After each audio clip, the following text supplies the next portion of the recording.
All right, let's go. It's golf time, guys. Guys, it rained a lot this morning. It's cart path only. I'm the only person on all 18 holes. We're gonna have a nice quick round. I get to play at my pace. The trick is gonna be trying to keep the ball near the cart path. Bingo, near the cart path. Hit the cart path. Okay, just on the right-hand side of the cart path. All right, looks good, and we're off.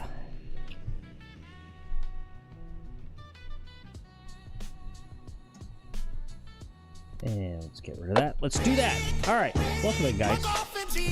What the hell day is it? Oh, it's Monday. I love Monday. Yeah, 11:52 a.m. Why not? Waka! Stay streaming 4 days a week. Lex plays live in the Florida heat. Phil commentates and provides the beats. Now the whole package is feeling complete. Way above average, and we bring in the heat.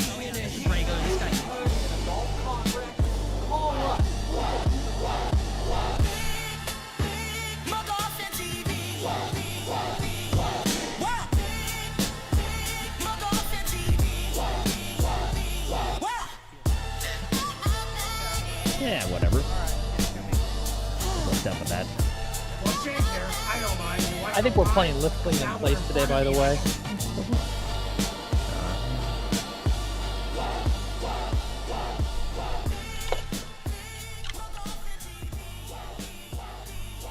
All right, I'm going 3 hybrid. I want to put a little bit of slice on this ball.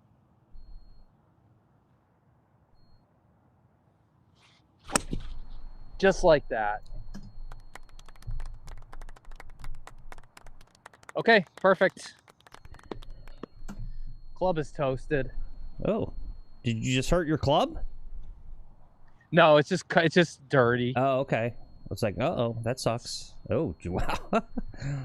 Like I said, it's toasted. Fun stuff. It's going to be a dirty day today, Phil. Yeah. Nice. We love those. Okay, let's see. We got Orion, Cameron, Rod, Luke, Bruce Miller, Zippy, Just Swinging, and Colt. Don't forget Colt.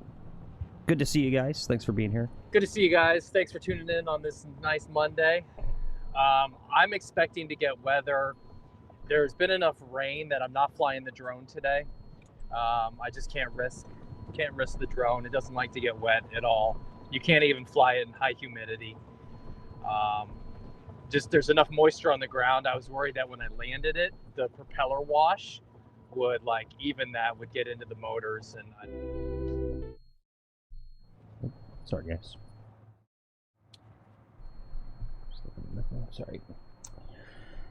68 yards left. This is going to be a sand wedge.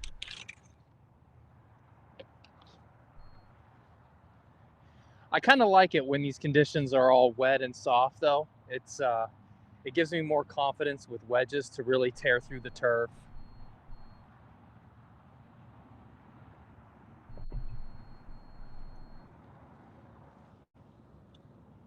Also more likely to get chunks, but we can't think like that. Can't think about the chunks. Yep.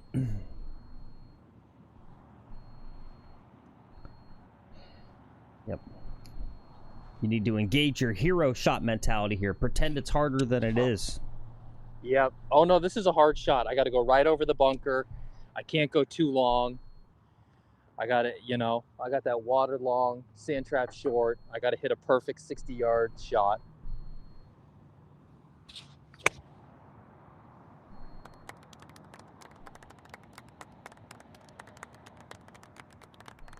Okay, that was pretty darn good. I'm happy with that.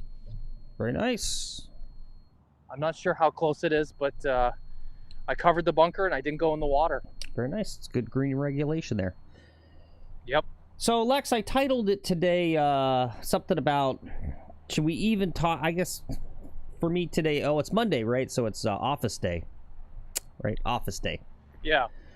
So, yeah, it's just office hours, and have the, I guess, open discussion about the feasibility of this whole, like, oh, let's try to qualify for the US Open. My handicap's got to get lower first. Mm-hmm. Well, that's the main question. Is do you feel like there's any chance you can get to a 0.4 in like 45 days? If I turn in a couple of great rounds, yeah. I don't know. Honestly, I don't think so. Like, that would be to go from a 10 to a scratch handicap in 1 year. People should be writing stories about me. You understand how hard that is, right? Oh yeah, for sure. There's a guy, he's got a channel called Chasing Scratch. He's been at it for like 10 years or something. Yeah. You know? You've got who's that other big channel, Be Better Golf, right? Mm-hmm. Be Better Golf. That guy gets lessons all the time. He's no scratch golfer yet. Mm-hmm. What it comes down to is making these putts for a 4, right? I gotta make putts. And if I really sharpen up the putting game and the chipping game, maybe.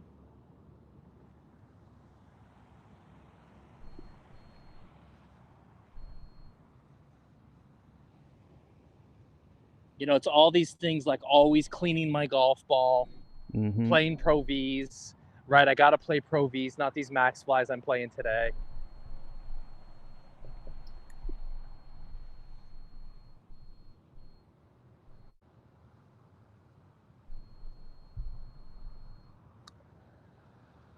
Ah, see? That's the difference, right? Yeah. That's the difference right there. That is a bit of a difference, yes. That was a perfectly makeable putt. And I just left it on the inside just a little too much. Yeah, well, Colt thinks you can I got a par. Yeah, you got a par. Who thinks I can do it? Colt says if you can play your game, you could do it. Well, I was going to say, to qualify what you said before, you already had like 5 strokes right off the bat. The game was already there. It was a lack of discipline in a sense, right? The live stream stuff makes it so that you have to completely change your approach to how you were playing golf, right? Now it's like super serial. Yeah. I don't know.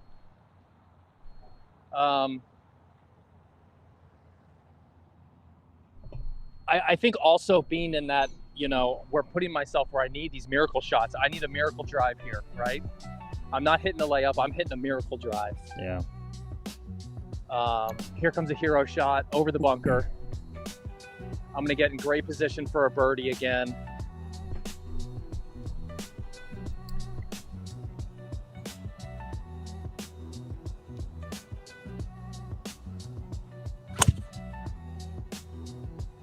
What a hero.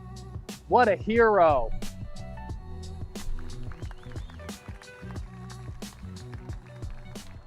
All right, good shot. Right, so being able to take driver off of this hole, clear the bunker, give myself 60 yards, that's a stroke, right? Yep. Turning this hole and hole number 7 into like really scoreable par 4s instead of where I'm like, oh, I got to lay up and then hit like an 8 iron. You know, going, no, I don't need to lay up. I've got driver accuracy. And having that driver accuracy, that's big. If I got a new driver, a new putter, played Pro Vs, quit streaming, I could probably do it. Yeah. Okay. All right. So I guess there goes the topic for the day. Is that it? We've decided it's a no? I'm going to try my hardest, right? Yeah. I'm down at a 2.2. It's my handicap's back up. I had a couple of bad rounds. I had that 90 with you, and then I had an 86 yesterday with my buddy Tim. You know, one thing is I think I got to play with better players, honestly. Yeah. And have that competitive pressure with better players. Yep. That's definitely a thing. And like money, and maybe money on the line.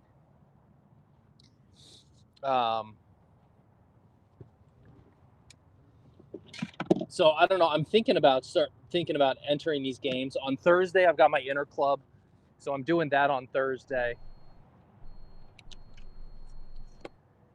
I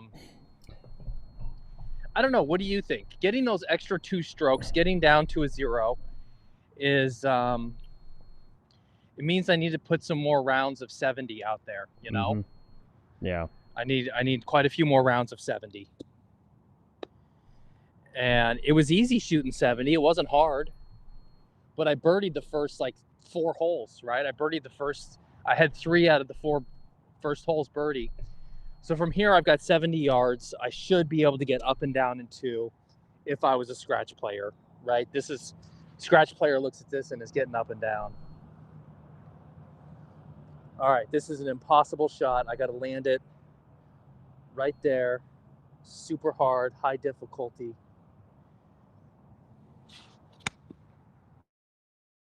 And I left it too far out right, too short. That's the difference right there, you know? And I practice on trying to nail in these distances. Cameron says, putting coach would be better than a new putter. I mean, I say both. Do both. Yeah. What's up, PJ? Realistically, like, I just want to play in it. Sorry, go ahead. Hey, PJ, I don't think I would, you know, come close to being a qualifier, right? Because Chase Koepka is going to be qualifying here. What's his name? Ricky Fowler. Ricky Fowler probably has to qualify for the US Open, right? So he's going to be coming here to qualify. So I'm going to be up against, like, Chase Koepka and Ricky Fowler. No, that's not the point. We expect you to come in. We expect you to come in dead last on that part. Dead last, yeah. It's whether we hype up and talk about your. I mean, I don't know. I guess we don't hype it up. We just say it's an under theme, but something we'd have to. I mean, I guess, and we'll stop talking about it the closer we get. Because you'd have to start shooting some, like, 68s from the T-Box 3 on this course. Now, one way I could do it, here's how I can do it, and this is manipulating the GIN system, is I move back to the 1 T-Box, right? It's rated 75, and if I shoot a 72, that's a 3 under score. Yeah, well, that's right. You would do it that way too. It's just the same thing. That's more doable. That's easier. It's easier for me to shoot a 72 from the tips. I agree. Than it is to shoot a 69. What's up, Aussie? Screaming Yeti, Father Fungus. What's up?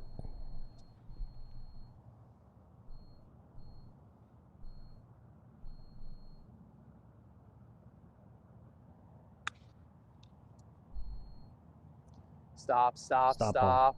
Okay. Can you zoom? Yep.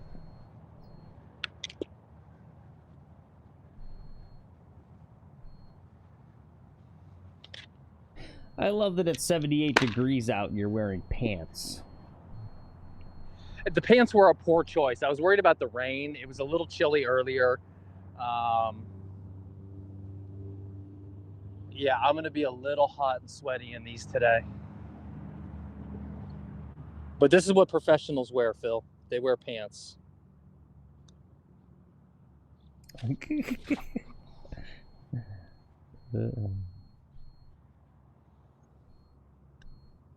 All right.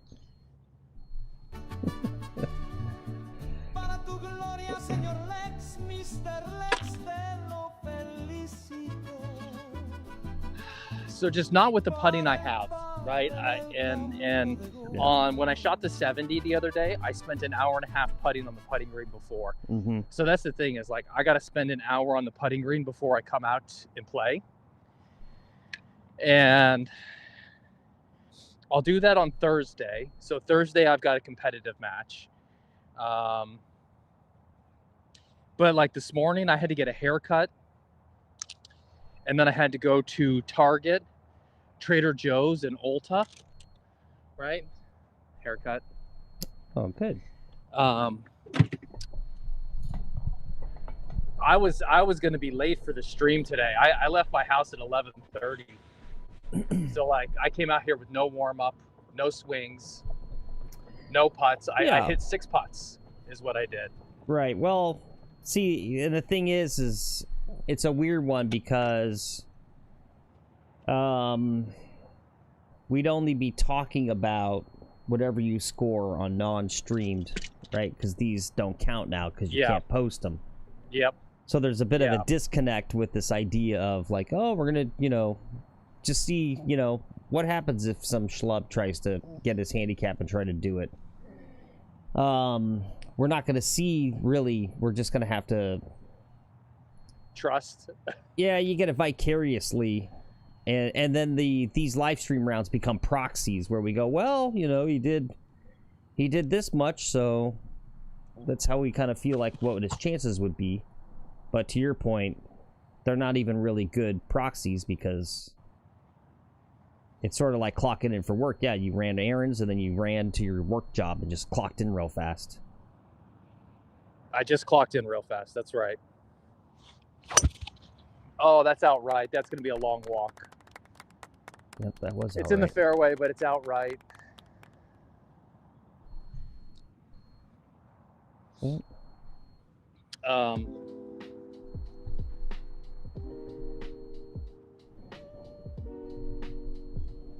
I don't know. It's possible, right? It's possible that I put in some good rounds coming up here, especially in competitive play. Mm-hmm. And when I go play these other courses that are easier, right? That'll be helpful.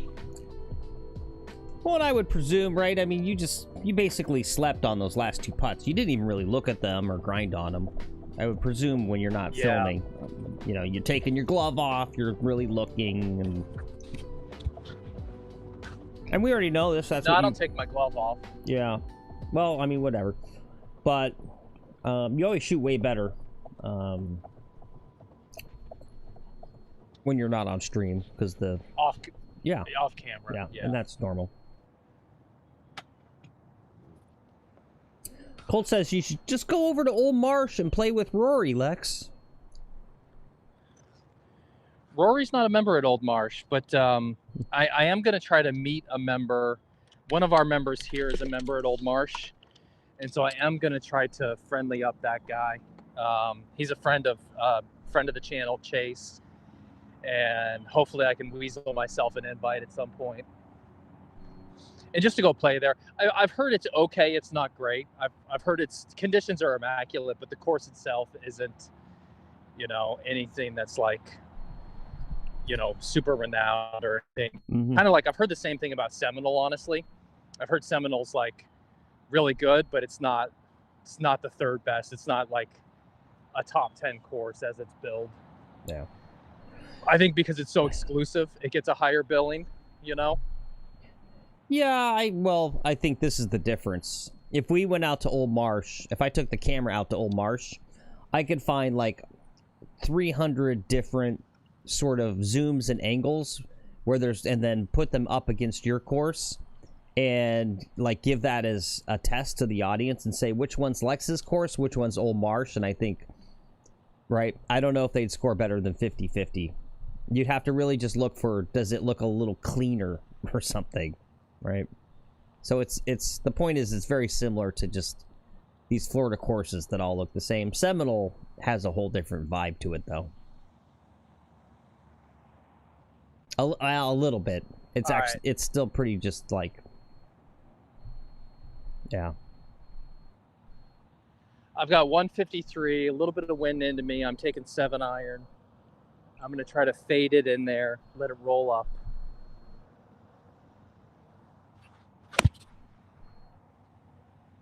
That's a good looking ball right there. Great looking ball right there. Welcome in, Horace. Okay, now we got a chance. Says Phil, I think you should consider finding a new so that's some golf of it coach. is whether my irons are cooperating. Like when my irons are cooperating, like, the game is easy because it's just like, whatever. I'm in the fairway, and then I get close to the pin, and if I've got 6 feet, I'm going to make some birdies. Yeah. Well, I don't think you want to think Well, of when I it... shot that 70 a week and a half ago, Yeah. it was because my putter was on fire. Well, it's like... So you're at... Let's just... I know it's going to go up, but whatever. You're at 2.2, you need to get to 0.4. So it's like 2. Now, how does the GIM work? Is that actually... Does that translate correctly? That it's just like if you started consistently shooting... I lost you in my ears. I should get you back shortly. Okay.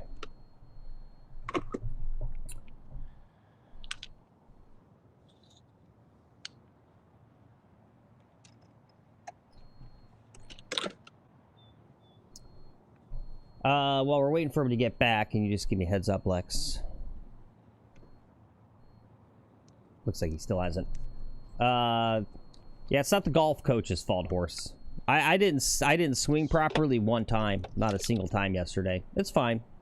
We actually went back out, right? We got done with the live stream, and I was like, I need to go to the driving range and just see like what it is. And you know, whatever, no one's gonna believe me or whatever, but yeah, by the third shot, they were closing the driving range, so I ran out there. I was like, this is just crazy. And by the third shot, I peered it, and then they were closing it down, so I rushed and did like, I don't know, 8 to 10 more 8-irons. And I peer every one. It's doing exactly what... So I'm actually 100% stoked about the totality of yesterday, but, you know, we'll talk about that later. Maybe. Thank you, Colt. You believe me? Yeah. Yeah. Yeah, it's unfortunate. I'm not surprised. That's a monumental task. I was exhausted after that. You did great, though. You did great. Are you kidding? It's a monumental task. I don't think anyone else could do that. Certainly they couldn't do it without a lick of practice like I did, right? It's 18 holes of golf after not playing for a single 18 for like 6 months plus. And then it's the live stream. You're live streaming and you're filming. It's actually 2 jobs in there. And then, right, Lex will tell you, like, just live streaming yourself is extra work. And then 2 people go like, oh, man, I'm not going to have fun today. I got to film me and my guy. I had to film 3 people. Right? It's just, like, monumental. Yeah, it is really a lot. Well, I'm practicing, Rod. I go to the short game area because it's free. I mean, if anything, that was more disappointing. All right, this looks like it breaks that way.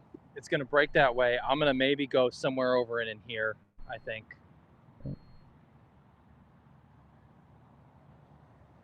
It's uphill. Greens are at a good speed. They're at about a 10 maybe. So it's a nice scoreable speed.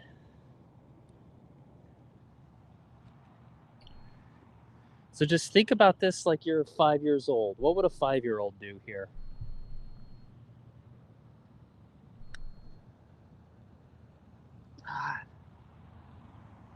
Make a par. All right. Have a good day, Father Fungus. Says later, stay frosty. At least 2, sir. Thanks, Father. So first 3 holes, I could have been 3 under if I putted, right? Yep. If I was putting, I'd be 3 under right now. Yep. Because the ball striking was there. I was on. I had like 12-foot opportunities. Theoretically, at least one of them should have sunk. And then the other ones, you know, I wouldn't have...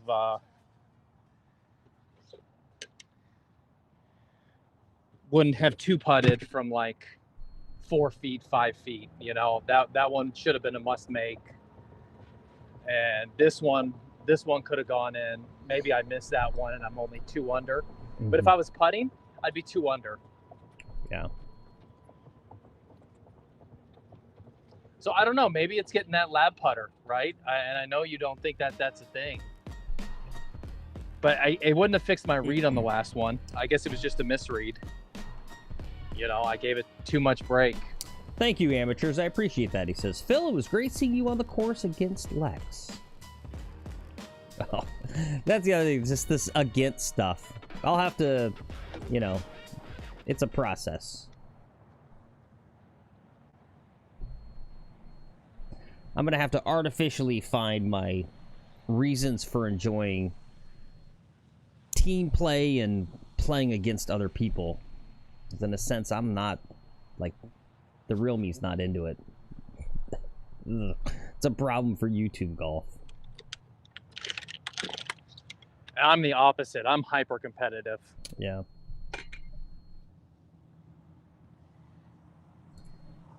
Rod says you got to look past the hole. You get focused on the front lip and leave it 2 inches short. Horse says front lip syndrome is real. Yeah. All right, why don't I just hole-in-one this, and then I don't have to putt, right? Just get a hole-in-one, and you don't need to putt, Lex. Get a hole-in-one. Here we go.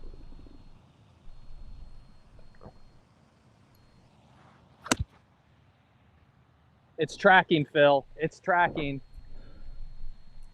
Okay. No, don't roll. Don't roll more. All right, good ball.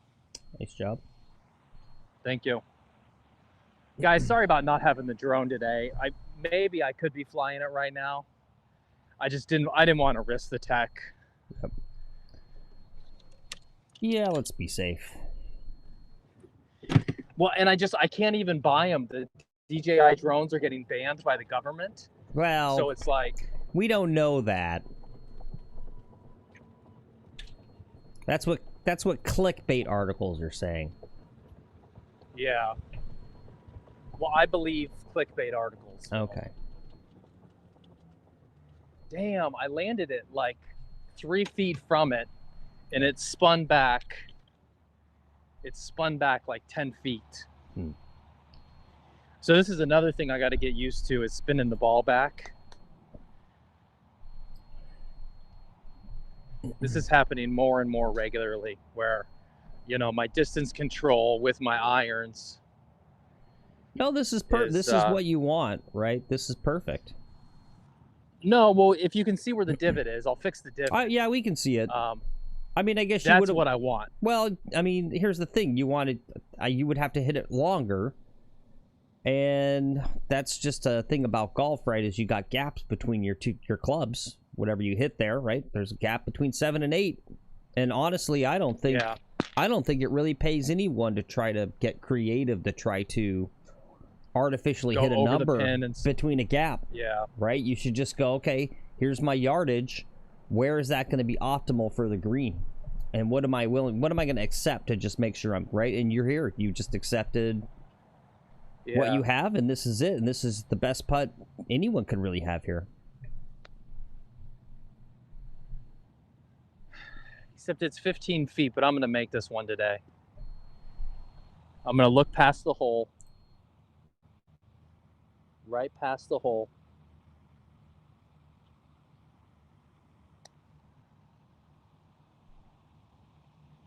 I had the line. Where's the cup? Okay, it's right there. Yep.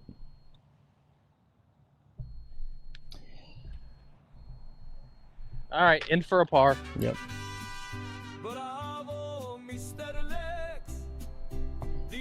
Yeah, I don't know. My opinion is it is the putting. I mean, you could be tighter off driver. I feel like that's a lot of work, though, to be honest. To get to be at that level with some of these other dudes where they just kind of always drive it very, very straight but long. It's a tough one. Yeah. The putting is kind of easy, and I think this is just my thought, but a good putting coach that is not even looking so much at technique, right? But just like approach and mentality. Yeah. I don't know. I watched some golf sidekick videos on putting. Okay. That's good. What were the takeaways from that? Leave it on the high side. Don't be a jabroni. It was mostly just don't be a jabroni. Don't be a jabroni. That was your big takeaway. Yeah. Okay. That's half of his videos. Or don't be a jabroni. Yeah.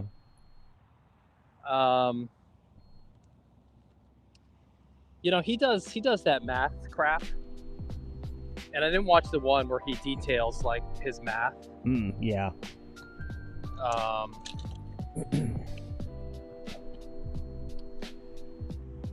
I don't know, when I have the eye, when I've got tiger vision, it's like, okay, I've got tiger vision today. And really, it's just confidence. When I have confidence, you know, everything seems to start falling in the hole.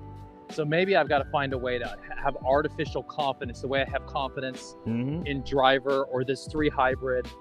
I'm going to put this in the center of the fairway. And it's in the center of the fairway.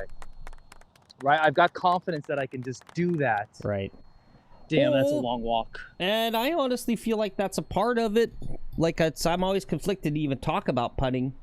Right? Like, so for instance, you fucked me. You literally fucked me for yesterday. And it was your comment where someone asked, like, well, how you think he's going to do? And you go, well, I think he's going to have nerves and he's going to go right back to his old swing. And it's not going to be, and it was ringing in my ears. I actually was. I tried to get it out, but it was ringing in my ears what you said. You're blaming me, huh? I actually am, yeah. You're blaming me? Partially, yeah. Okay. Yeah. No, because I started like, sort of like golf cramming the night before, and I over practiced, and I was out there till 10, and I was thinking about it because it's imminent. This like, oh, I got to go play golf in front of people, and something weird broke in my brain the night before, like at 9:35 ish. I like all of a sudden, like everything felt, I didn't feel like I was in my body, and I like I was like, I can't, and I literally just couldn't even hit a ball. Like it was like everything was gone. It was like a weird panic attack, weird brain thing where I was like, I don't know how to, I've never done this before. It's all foreign. Honestly, that's kind of what happened to me too. I mean, I shot a 90. Yeah. I shot like a pretty big score for me. You know, today I hope I'm going to come out here, and I'm not going to do that today. Today I'm going to put up a number.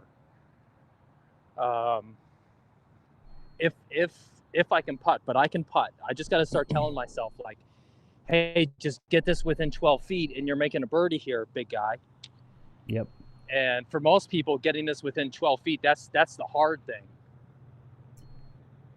Yeah, it's a great point. Amateur says biggest cure for him was keeping the head down through impact on putting. Really helps get the ball in line. Stare at the ground after you hit. Yep.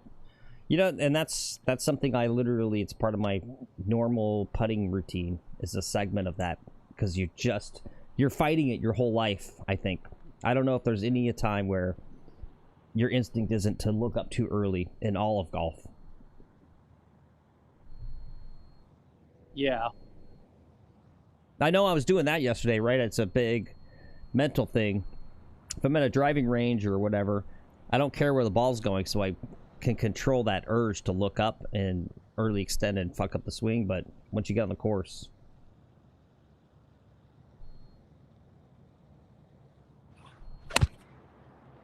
Seven iron fade. It's fading right back to the hole. Stop short. Come up short. Come up short.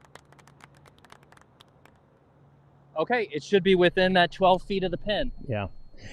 Here's a way, great shot, by the way. Here's a way to think about it. Thank you. There are a lot of these guys who enter the US Open stuff who have, versus your swing, right? We talked really too much, I think, about whatever your swing. It's about perfect, right? It's fine.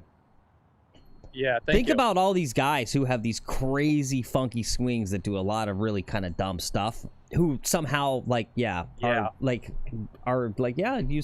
the US Open Qualifier one year, and you go, really? You? No, the guy who was on the channel who's a +2, he's a +2 handicap, Alex. Yeah. His swing is very unconventional, that aiming, setting up left and doing this like weird, his thing. He's down here. He's like this. Yep. And he just goes like that. Yep. Right? Almost, I call that like some grandpa. He's got like a grandpa swing. No, it pisses me off, right? Because that guy's like 6'3" and 220. So it's like, oh yeah, he gets to chip everything. He pitches the ball, basically. Yeah. Yeah. But my iron play, Like, so today the iron play is on point, right? These irons are going where I need them to go. I've got 12 feet for birdie here. So I just got to have confidence on the greens. And when I've played other golf courses, the big differentiator in score has been like how I felt about the greens. When I played Ballon Isles for the first time, I was like, oh my God, these greens are amazing. And I just sunk everything and I shot like a 74. This is maybe 3 years ago. And I shot a 74 first time playing the course.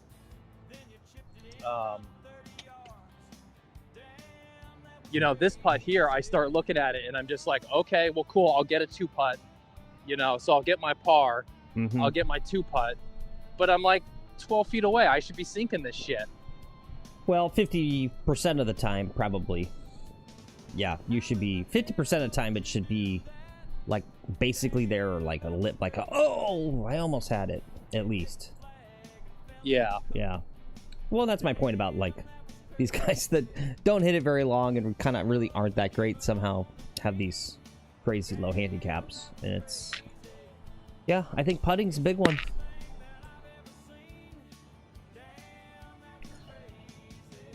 So this one, I think I'm just going to play it like just like right here. It's not even that much break. It's going to be a little on this side. It's going to be like here.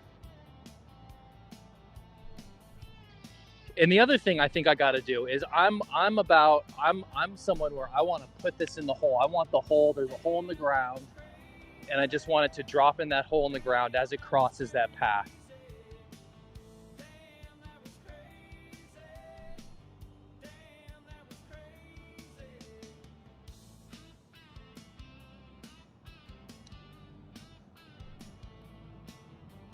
Yeah. So the ball finishes like essentially right where I aim. Mm-hmm. This is the other thing I've thought about doing, is just being like, forget about trying to pick an aiming point. Just look at the hole and just let my body figure out the slope and wherever I'm going to hit it. I'm thinking too much. Right. Well, I don't know if you want to do that for fun today. Like, you ever just adopt, like, you pretend to be a different... Like, that's... You know what I should have done? Would have been better yesterday for me, is if I came out... Like, I hit the ball pretty great as Father Seamus, because I'm just not me. It's like a weird... It's a weird psychology. Yeah. Like, I'm uncomfortable in my own skin, but if I'm pretending to be someone else, then I'm fine. But, right, you should just literally go on pure instinct the rest of these putts and just believe it in your head that you're, like, the greatest putter, right? You're amazing. You're going to sink everything. I'll do that. Just pure instinct. Don't overthink. Just go like, this is like, right? So our nephew, right, is like a crazy, amazing putter. He's, like, not into golf much, and he doesn't know anything really about putting. He's never watched videos or got lessons, nothing. But for him, he doesn't get it. He doesn't get why the rest of us have all this stuff about putting. He thinks it's just simple stupid. It's just, it's a little ball and it goes in a hole like 12 feet away. It's like, this isn't hard. And that's his whole mentality. And he's constantly sinking like crazy, like 30-foot putts, because he just thinks he can do it. He doesn't have all the bad junk in our head like we do as like people who have he's done got some the golf. Confidence. Yeah. Right. If you saw what I did on that putt, I died it right at the hole. It had the right speed for the hole. But what I want to be is I want to be 2 foot past, right? I want to be 2 foot past. Yeah. And I want that ball just falling in. But I've got confidence in this club.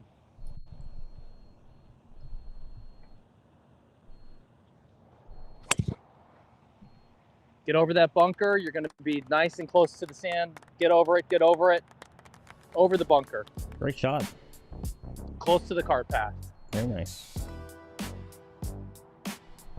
On this hole, I can't be over on the right-hand side or else I'm going to lose all my Wi-Fi connection and my Starlink. And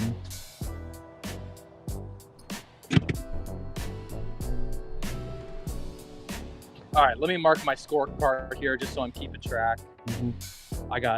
I'm 1 over, right?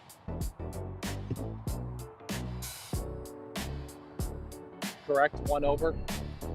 No, I got you at even par.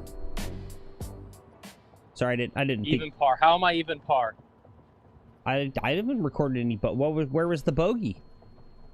The bogey was on hole number 2. Are you sure? I'm pretty sure. Maybe not. So I went in the fairway. I chipped up. I hit my 56 short. I chipped, and the chip wasn't close enough to make the putt. And I think I missed the putt for a 4. Well, and I got a 5. Horse is going to go back and look. Thank you, Horse.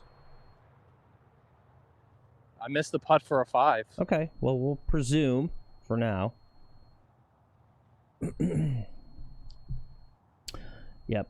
Amateurs Golfing says, driver confidence is an absolute game changer. Yep, it sure is. Yep. What's up, Jimmy Slider? Good to see you. Well, and iron confidence. I'm going to take like a 7-iron here and just pop it down the ways. The pin's on the left-hand side of the green today, so I'll have room to work. I just want to give myself a wedge to the green. What's up, Justin? There's too many trees. You're going to get over all these. It's not a problem.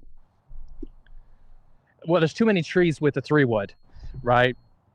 And I'm just not far enough. Like I could think about maybe taking 3-wood. Yeah. But it's just such a risky play. It's just the reward is not worth it.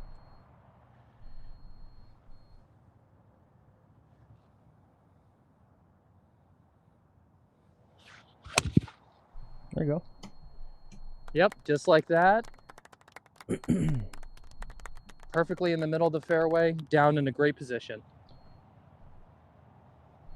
It's sort of like Justin. What's up? He says it's sort of like the Dunning-Kruger. He says Dunning-Kruger effect, not knowing what you don't know. Well, it's where the Dunning-Kruger effect actually works. Right? Dunning-Kruger people still perform horribly. They just don't. They have so little self-awareness. They're not even aware how bad they are.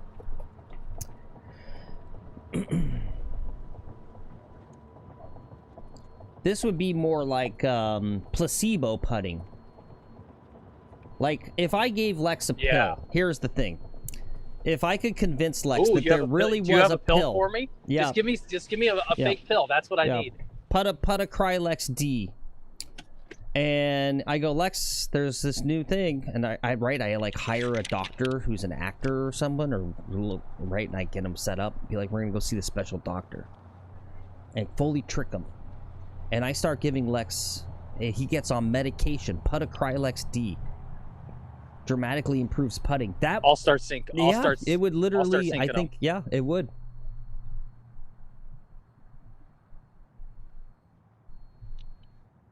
So can you get me some of that, Phil? Yeah, I'll talk to my guy. I mean, just give me an Advil, but call it Krylex D, and I'm on board. All right, good catch. Thank you, Rod.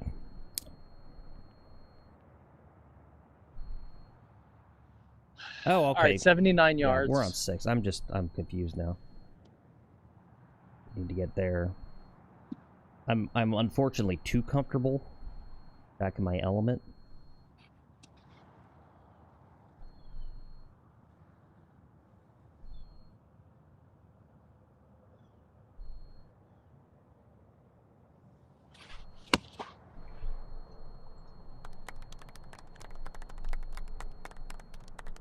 Stay. You know what I'm doing is I'm giving myself a yardage to be below the hole and expecting rollout, but I'm getting spin back.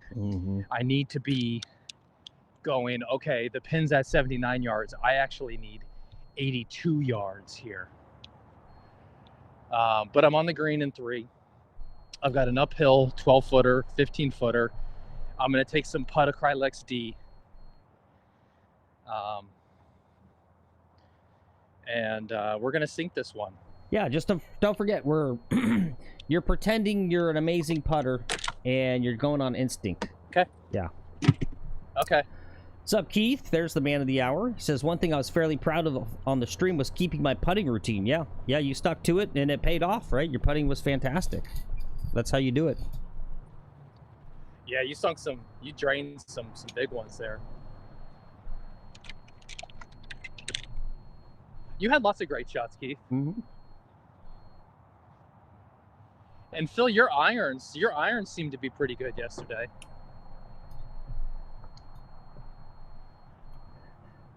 There were two. Those two 8-irons. I know the one was on the 18 out of the fairway bunker.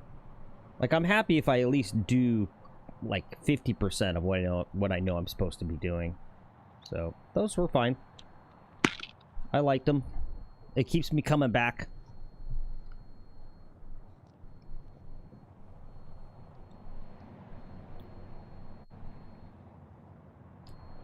Look, I don't say I got Tom Cruise syndrome.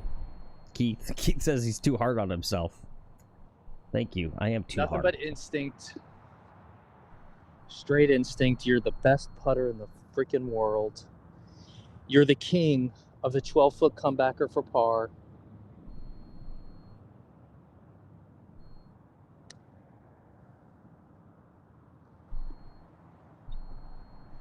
Yeah, I don't know. It was a lip out. That was much better. Yeah, you almost sunk it. You're the king of these. There you go. Okay. All right. I just got to tell myself I'm the king every time. Yep.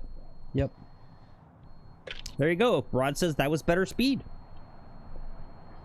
Keith says good line. So there you go. See? It's working. Thank you, guys. We're going to placebo our way to scratch golf. Yeah. And then we can do a video about it. And we can go, you want to know how to get to scratch golf? Yeah. You've just got to tell yourself that you're a scratch golfer a lot. Mm-hmm. And you'll get there, right? That's what we've been doing this whole time. I haven't been taking lessons. What am I doing? You know, how did I get from a 10 to a 2? Placebo. Yep. Fake it till you make it.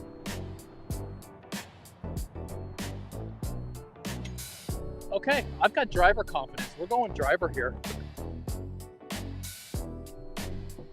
I think we attack, right? I'm better in attack mode. Yep. I need a really super amazing drive here. I'm going to dial up perfection. And then on this next go round, we're going to add a couple yards to the pin distance, and we're going to spin it back in the hole for an eagle.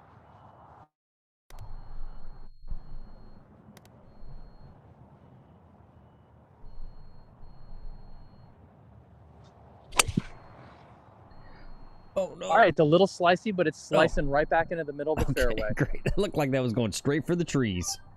Whew. Middle of the fairway. All right, beautiful. Not as long as I would like, but it's still 270. It still gives me a wedge in my hand. Mm-hmm.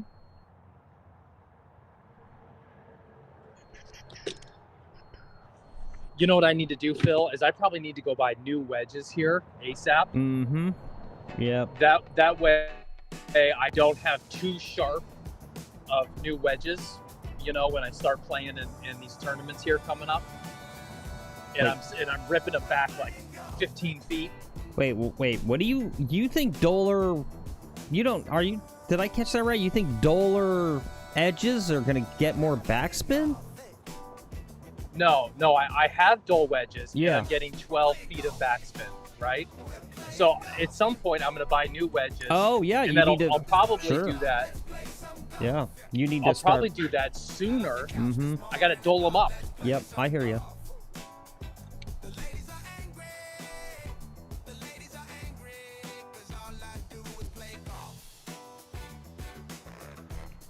Guys, forgive me every time I don't fill a divot today. Yep, it's cart path only, and when it's cart path only, I got to carry the sand bucket and the camera, golf clubs, rangefinder. Yeah, you should have showed me the trick yesterday about how to carry the clubs with the camera. Like that I struggled with, just like I didn't have enough hands. Yeah. Keith says he had to use Phil's trick of telling myself I was going to intentionally miss. Yeah, I don't know. That's a weird thing, right? You saw, like, the one good iron shot of the day for me was that one where I was very definite about I don't give a fuck. I don't give a fuck. You should have kept reminding me, Keith, the whole time. Just don't forget. It's like the Roman Emperor when he goes in the little parade, right? And there's apparently the guy in his ear. Lecture camera went down, by the way. If you didn't know. He'll be right back, guys. Right, goes, remember, thou art mortal. Remember, thou art mortal. I literally need like a little boy. Hire a little boy to come with me.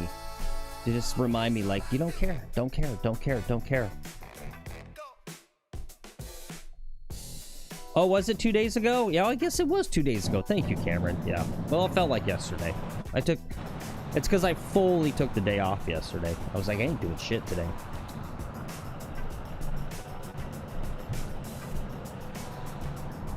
I've got 83 yards to the pin, so I want to hit this about 86 yards. There's a slope behind it. I'm going to hit the slope and roll back off the slope. All right, 86 yards with a gap wedge.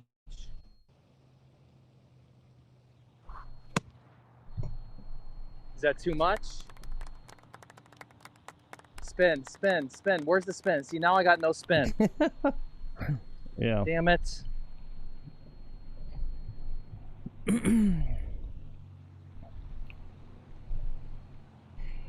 You gotta cheat a little bit or something. Sneak out on the course on an evening or something when no one's looking and bring like a dozen balls or more and kind of tinker with the swing to see what you do or don't do that causes more or less spin.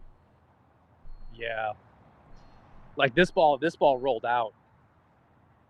A lot of it depends on where you land it, you know, the slope that you landed on. Mm-hmm. If you landed on a down slope, you're not getting that much spin. Yeah. You landed on an up slope, right? You're going to get a lot of spin. That's bullshit. They should fix that. Now they haven't figured out how to fix that in golf.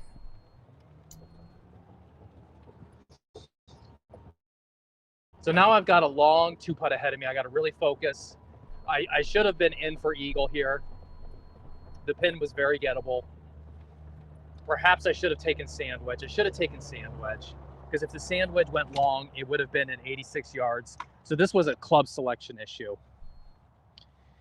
And I kind of knew it once I shot the yardage and it said 83 yards.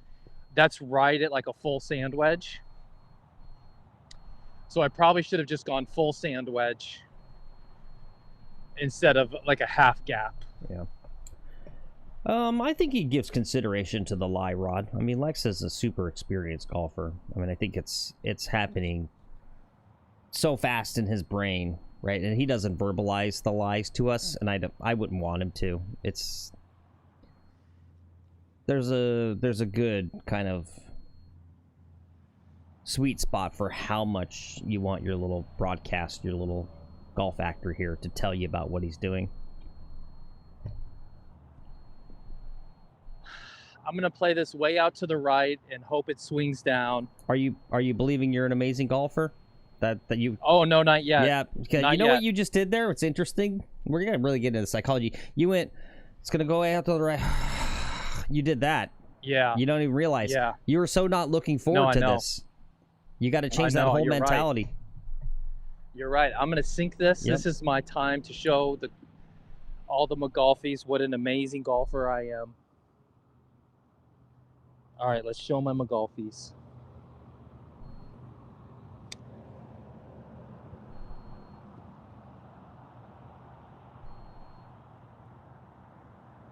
Okay. Okay. There you go. Okay. That was pretty freaking brilliant. That was pretty freaking awesome. This is what I like. 6-inch tap-ins for par. There you go. We got another par. Bravo, Mr. Lex.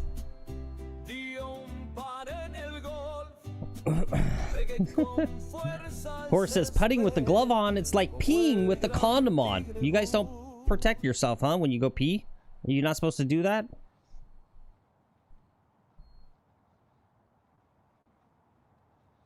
Pro tip, don't try to pee into a condom.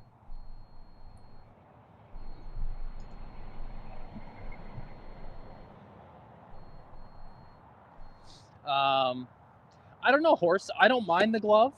This whole idea that it like reduces feel, or that like I need a new putter grip, that I need like super grip on my putter, I'm just not buying it. Mm-hmm. You know what's good? But again, versus this placebo, I'm more inclined to believe placebo golf will get me to shoot lower scores than putting a new grip on my putter. Yeah, I agree with that. It's all what you're comfortable with. You just get comfortable with what you're using. In fact, you're going to putt right when you finally re-grip this putter and get a nice grip on there. You know what's going to happen for a week? I'm going to suck. You're going to suck, yeah, because it's going to pop in your head. Every single time you grab that putter, it's going to feel radically different from what just you become accustomed to. And yeah. It's not like it's an extra thing that just pops in there, right? It's not like it doesn't even have to be like emotional or anything like that. All right, 8-iron, hole-in-one time. Pin's in a great spot for a hole-in-one. I'm going to go right over the top of it, spin it back 2 feet and into the hole.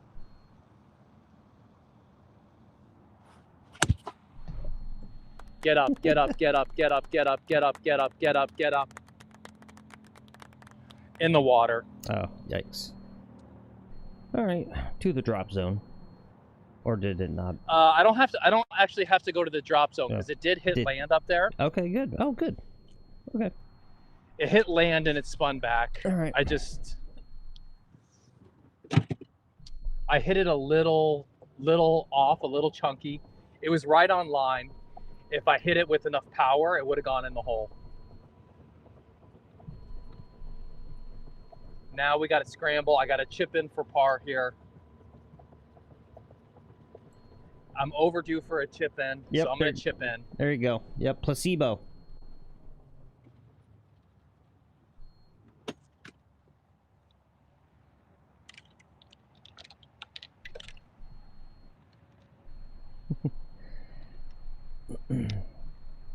I think the grips on his regular clubs definitely should be changed, of course. I agree with you there.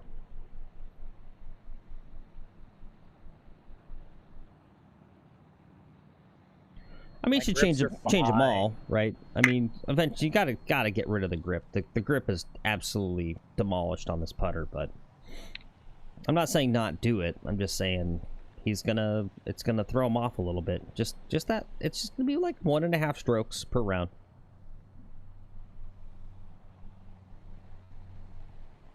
All right, Dr. Chipinski. Dr. Chipinski, how much are you going to roll out? You're going to roll out that much, and you're going to go in the hole. Now go in the hole. Go in the hole. Go in the hole. Ah, close. Very close. All right, let's see it. Yeah, dude, it's placebo effect. Yeah. 62, what's up? He says, did Lex ever get a putter fitting? Come on. Formulate from context clue, 62. We're talking about a putter. He's gone through 3 different putters in like 9 months. And the grip, all right, bogey. And the grip is absolutely demolished. You think he got No, I got fitted for this putter. I went to Brad Faxon, and Brad Faxon was like, this is the new style. It's called furry. Yeah. And it gives you this soft, velvety touch here. I like it. I like this feel. Versus that, like, plasticky, I don't know, plasticky grip. Yeah. I grip my putter like I grip a woman. You know, it's very soft. I'm not sitting there, you know, squeezing the hell out of it. It's a soft, supple kind of touch. Horse says he wouldn't touch that grip for $1,000. What's up, golf guy? He says new grips are a seasonal must-do. Good grips, light hands, good swing.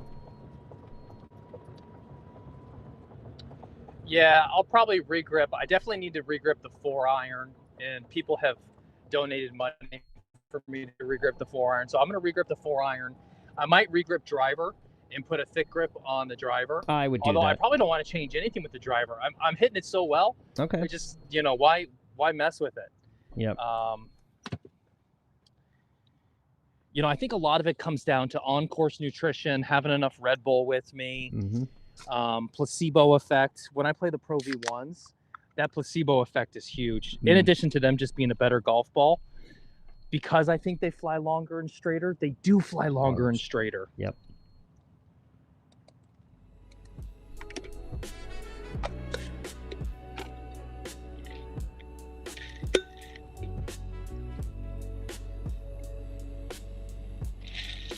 Red Bull gives me the wings to hit the ball, you know, 280. I don't know. So far, we're doing pretty good. We're 2 over. We're going to try to stay there. Car to 74. No, we're not going to do that. We're going to go on fire on the back 9. There you go. And we're going to card like a 70. We're going to go on fire. I'm with you, Amateur says. Lex, I'd argue some water would do you better than that can of chemicals. You know. Dude, water is for the weak, okay? You see all these weak soy boys and these ladies out here who drink nothing but water all day. They can't hit the ball that far. They're weak. That's true. You need sodium benzenate, right? Sodium benzenate is the fuel of long drives. Just like that. Ooh. It's going a little right, but it's pounded. It's going to be in great shape. Hit the cart path. Go even further. Well, this is trouble. I'm on the other side of the fairway. I forgot about cart path only. Oh, yeah. Well, that car path is over there. Can't you find your way over there? Yeah, I got to drive around the other hole.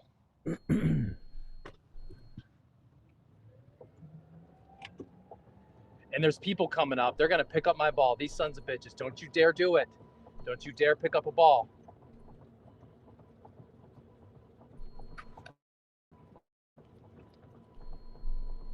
There's people on that hole. So if I don't walk over there, they're picking up my ball for sure. Mm.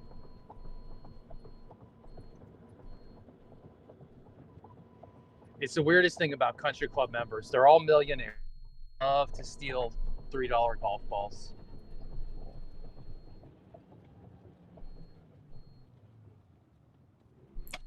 All right, let me get some clubs. Yeah, I know these guys. These guys are club stealers. Uh-oh. You know what I can do? You know what I can do, Phil? I can bring Starlink with me. Oh, okay. Yeah, exactly, Keith. He won't even regrip a putter. You think he's going to get fitted? Yeah. Well, and Lex, just so you know, if this, I don't think it needs to be a lab putter thing, but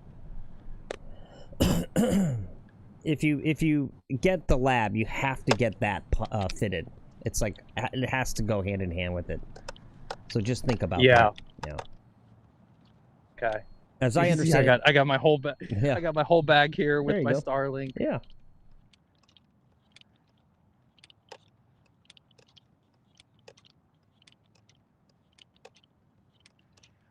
The lab fitting is free? I was almost thinking about bringing a push cart today. All right. Amateur says the lab fitting's free. All right, well, that's good. What is it, online? Do you just, like, type in your hey, Mark. details of your body or something? Yeah.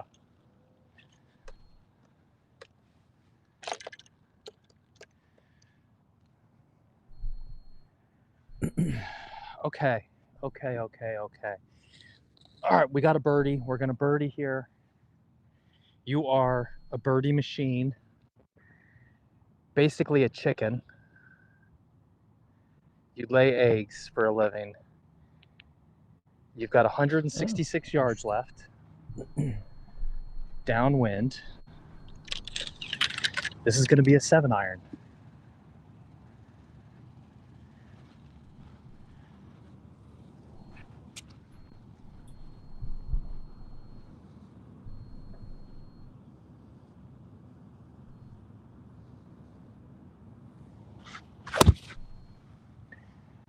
It's heading right towards it. Curling a little bit. It's on the green.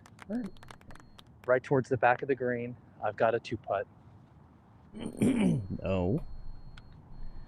I've got a 1-putt. I've got a 1-putt. I've got a 1-putt. Yeah.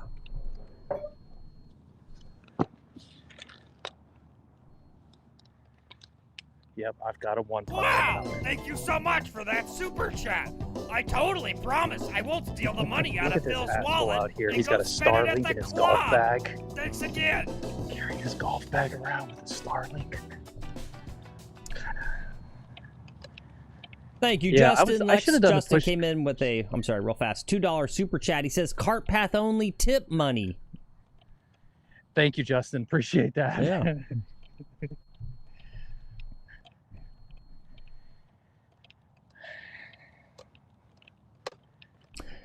Tell you what, it is. Yeah, I think we knew that amateurs golf. I don't mind. Sorry, go ahead. I don't mind cart path only because it scares away most members. Yeah. So like, there's no one in front of me for the entire round here, and there's no one coming up behind me. I can play at whatever pace I want to play at.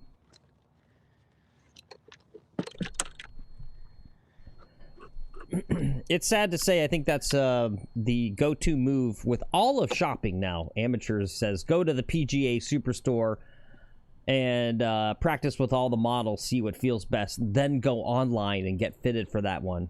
He did that for years before committing. Yeah. Right. I feel bad for those stores.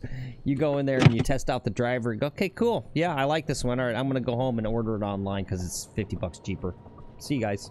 Just like, fuck.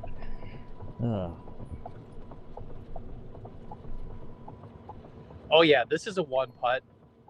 See, this is what I'm talking about. My irons, when my irons are on, like I'm Scotty Scheffler over here with my irons.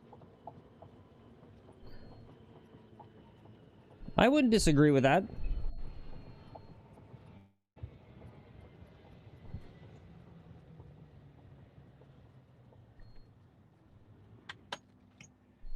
That's going to be like your little joke for your interview with Jim Nance, and they're going to talk about what got you so good at golf. And you're going to say, well, I literally couldn't putt, so I had no choice. If I wanted to make birdie, I had to learn how to hit every iron shot to 2 feet.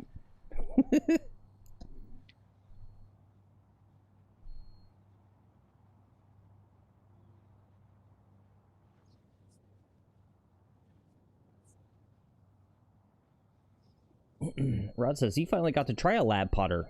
Meh. Huh. You were gonna say that no matter what, Rod. Let's be honest. We could have put a poll in chat. What would Rod think of a lab putter? It'd be 100%. He's gonna go, don't like it. Give me a shoopy. He wants a shoopy. Or the old stymie. He wants a stymie 2. Yeah. Yeah, I'm gonna fix my divot. I'm gonna go through some process, take my time, look at it from the back side of the hole. There you go. Yep. Instinct. I'm gonna get the information in. From this side, it looks like there's a fair amount of break. It's downhill. I almost want to apex it at about here.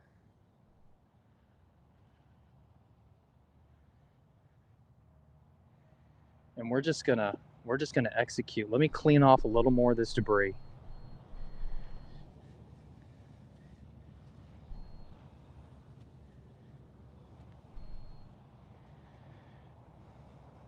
Okay, this is makeable. You're the best fucking putter in all of YouTube golf. You're the best putter in all of YouTube golf.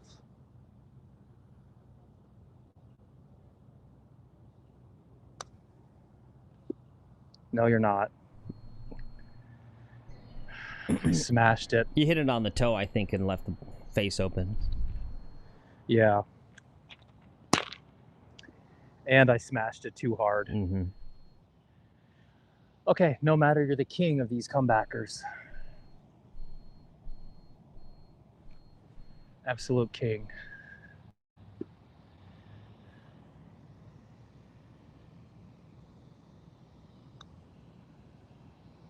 All right, great job. Okay. Doing a little DOD thing, whatever the heck that thing is. It's a leg slap. I think it refers to his penis slapping the inside of his leg. Oh, now it makes sense. Yeah. Okay.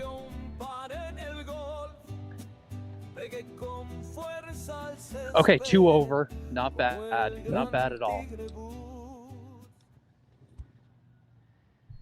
I'm feeling better. You know, yeah. After yesterday's round, I was like, you know what? I should just quit.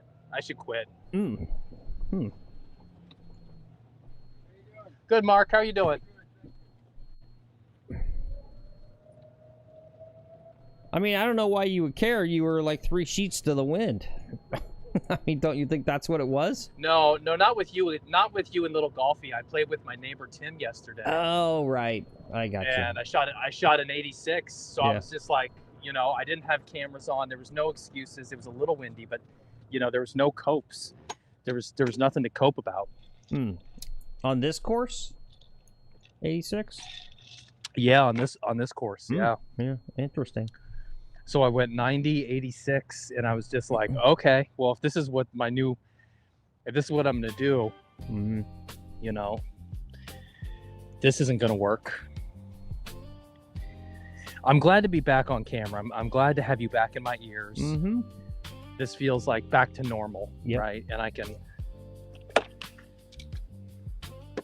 play some normal golf again.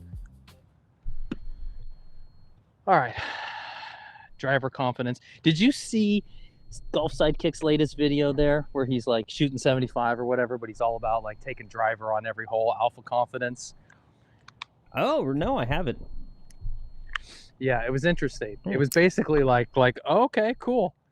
Is that me? Is that me? Look, you know. What's up, 62? Golf Sidekick. Or I mean, bye. He says, ciao, guys. Got to go work out and get some work. See you, 62. All right, lift some weights. Well, he had a video like that before where I was like, oh, you know, I'd totally say he literally is doing this because of you, except he would have shot that video a long time ago.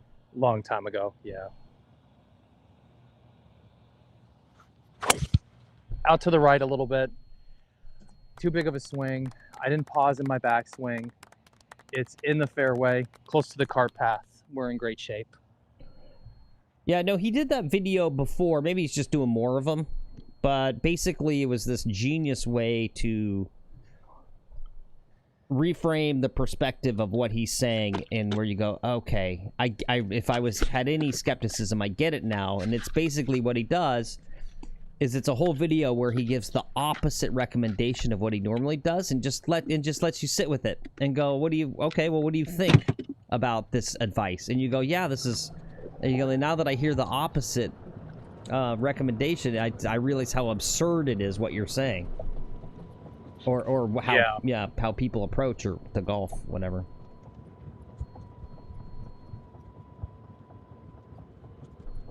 Oh, I got some golfers coming at me.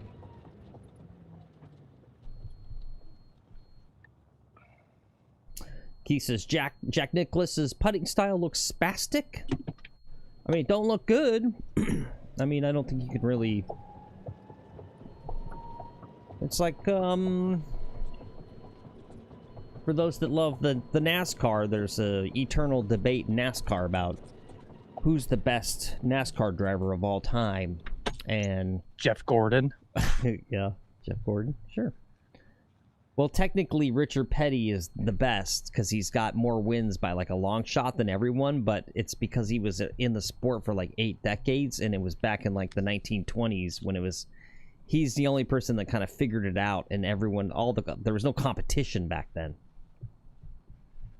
Right? Like, I don't know. I would never look at Jack Nicklaus's putting stats to compare them to anything like post-1995, because they didn't even putt on greens back then, right? You go watch those videos, the Shell World of Golf.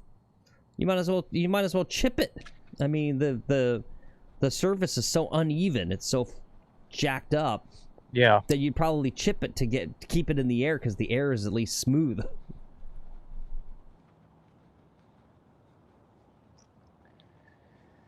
We've got 137 yards left. I'm going to take a 9-iron. Good, confident 9-iron is going to be the play. Hi. All right.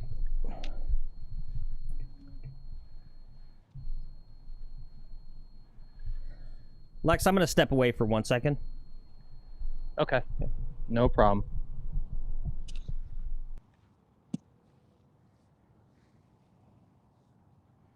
You've got enough power to go over the bunkers. The ball's above your feet. It's going to draw on you.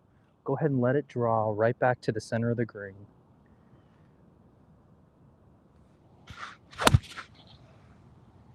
Get over that bunker and you'll be genius. Okay, genius. It's a good ball. It's on the green.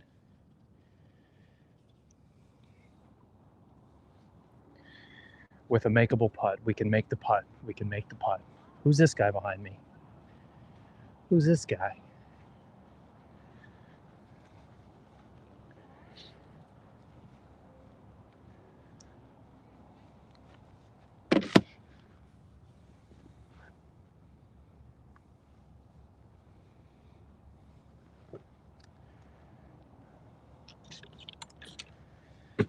I might let this other member play through. He's playing single. I don't want to be rushed. Don't rush me, man. Don't rush me, okay? Don't rush me.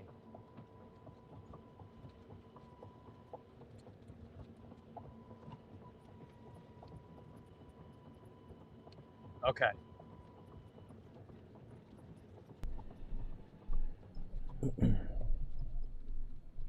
Okay, sweet. I get to chip it in.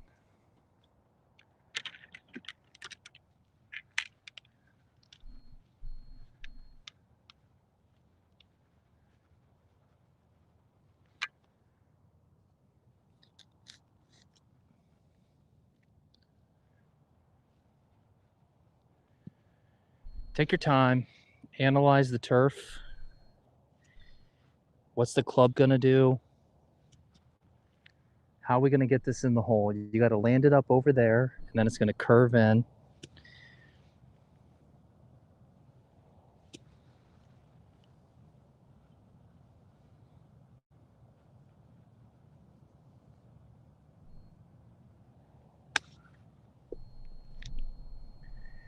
Too much. Oh boy. Oh boy.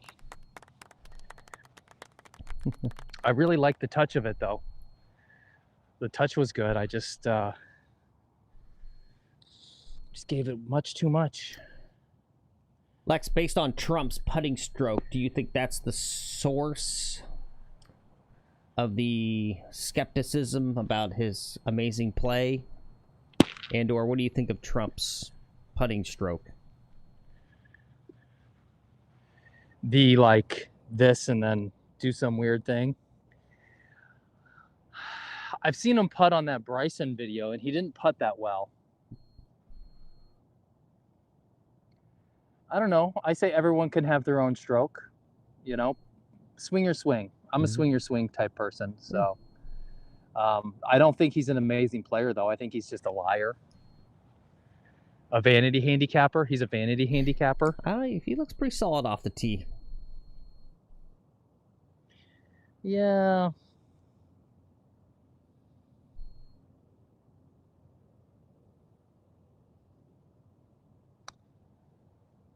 Gotta hit him.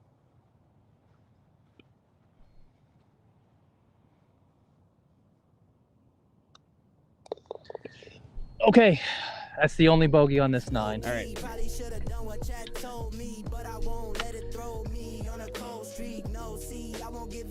The old 10 mid-round bogey syndrome I have. Yeah. It was really the chip. The chip was poor. It was a poor chip. Mm-hmm. It was well struck. I just misjudged it. I misjudged the landing, and I didn't pay enough attention to where the pin was in relation to the slopes. So once it got past the pin, it just, you know, downhill, see you later, goodbye. And in competition, I think I do better when I'm in competition about like paying attention to some of those variables. You know, I'm not worried about like Trump's swing when I'm trying to putt or chip or something, right? Yeah. Yep. Yeah. You asked me a question like that, and it's like, okay, well, do I answer honestly? What do I say? Like, his putting swing is trash. Yeah. You know, it's as good as his haircut. We don't want the Secret Service showing up to the house. How do I say that? I'm gonna offend half the chat here by dogging on our president, And I'm not dogging on our president. I'm dogging on the golfer, Donald J. Trump. Okay, here we go.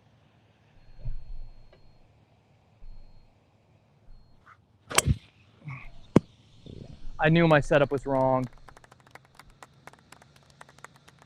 All right, I think it came down in bounds, but that was wild to the left. Yeah, that was you lost it there on that one. It's fine. You know what? I knew my setup was wrong, and I swung anyway. Mm-hmm. I was like, no, it'll be okay. Yep. I didn't have full confidence standing over the ball. I wasn't 100% confident, like, all right, this is going in the middle of the fairway. And I almost tagged a gardener.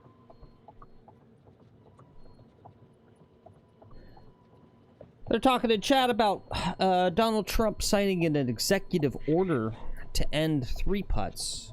I'd like to see him launch a mission to the Quest for the Moon style national program to cure up the slice in America. To do what? Cure the slice. Right? Oh, cure the slice. Yeah.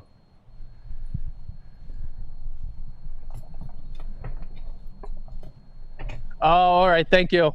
Sorry about that. Did it hit you? It hit you? It hit your...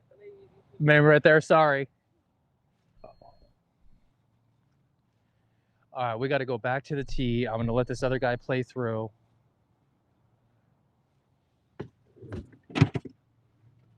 Hopefully the starter doesn't send someone else off 9. No, we can't do that. We got to keep pace. We're just going to take a local rule here. Okay.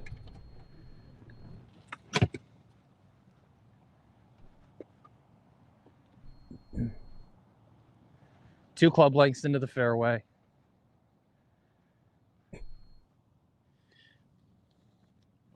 But see, now I'm back here. Trump's so I got good, low power warning. He even wins tournaments that he's not even playing in.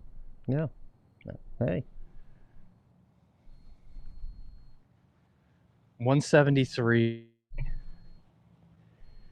I'm going 6-iron.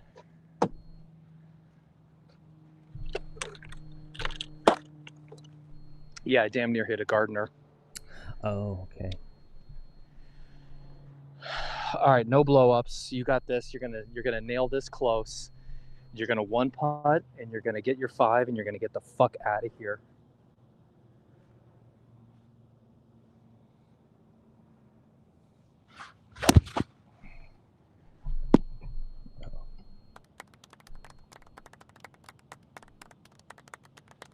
Right-hand side of the green. Okay.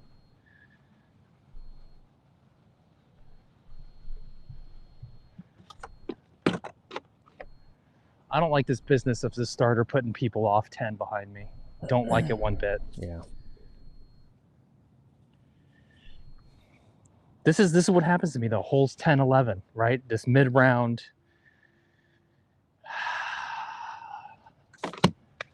Mid-round blow-ups. It's fine. You All right, so hit 4 to there. driver. I'm on the right hands. Yeah.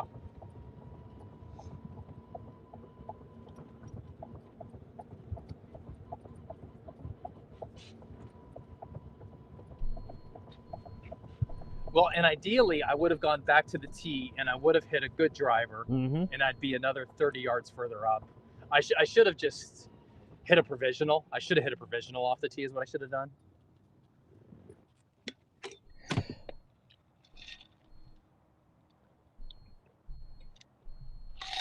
We need more sodium bentonate.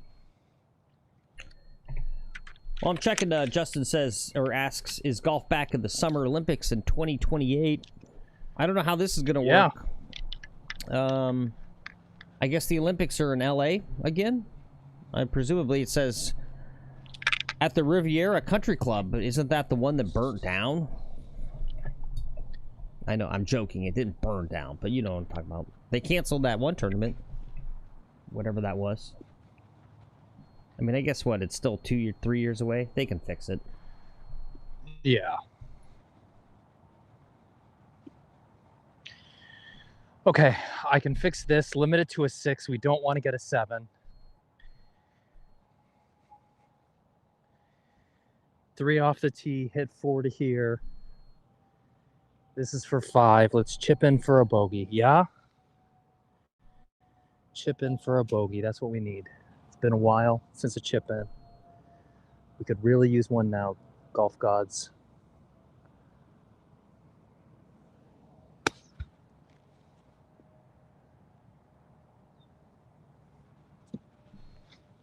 Okay, that's still good. It was good. Yeah, not bad. DMC says, Lex, you always seem to play better when you describe your shot. He knows it helps him to verbally say it even when I'm playing as a single. Yep. Yeah. I do this when I'm playing with others in competition. I'll sit there and just talk to myself like I'm on stream. Really? Yeah. Yeah. It's a great, I don't know, for some people, it's a great way to get in their head.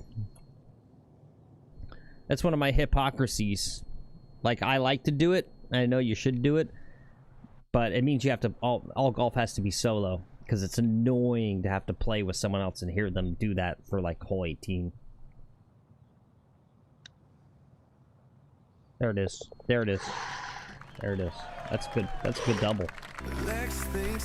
That was a good double. I need a good double. I don't have it anymore. Okay, we'll go birdie the next hole. We haven't got any birdies yet. That was the other troubling thing about playing yesterday with Tim, is I didn't get a birdie till hole 17. You know, in some rounds, I'll have like 3 or 4 birdies. I'll have a double bogey, but I'll have a couple of birdies to, you know, offset the score. You know, that front 9, I didn't make any birdies on the front 9, and I should have, realistically, I should have had 2. Yep, at least. But that's before I started taking, what's the drugs I'm on? Putacrylex D. It was the A, B, C. It was the 4th formulation. The first 3 actually caused putting yips and death. Putacrylex D? Yep. Yeah, Putacrylex D. I took my Hukovi and my Slisator this morning. Nice. How many milligrams? I 400 is. I don't know anything about that. I don't take drugs. I'm on 10 milligrams of Putacrylex D.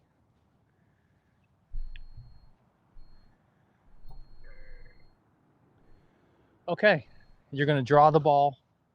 You're gonna start it out right. You're gonna draw it right over there. Okay, it's fine. It's a little slicey actually, but it's gonna be okay. That looked good. Look a good swing. I'm right in front of the bunkers, right in that usual spot. All right, good. You know what? I'm not bending down with my knees. I'm not swinging with my knees on the driver. Yep.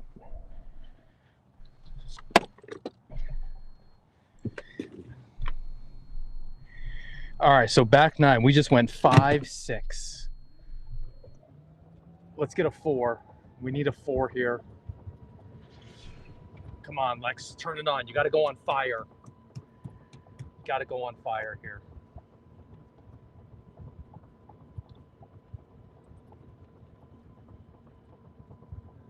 The thing with golf is it's so easy to just like shoot an 85.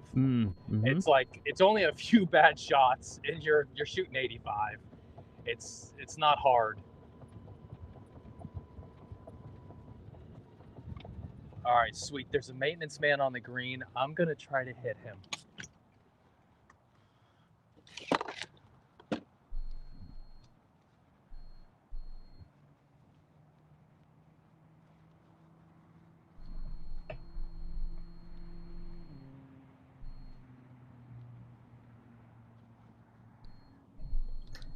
Should I yell 4 now or just wait? Oh, I got to do the cam swap. Okay.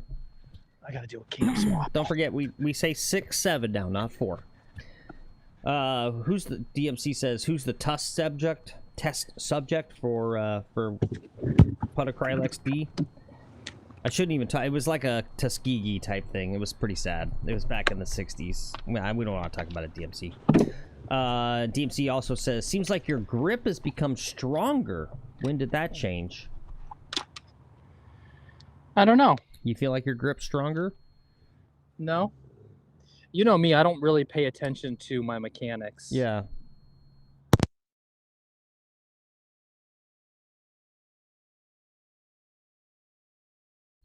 I haven't really noticed. I'll look at it. I don't know. It was, you know, I mean, I saw him in person yesterday or 2 days ago, and swing looked good.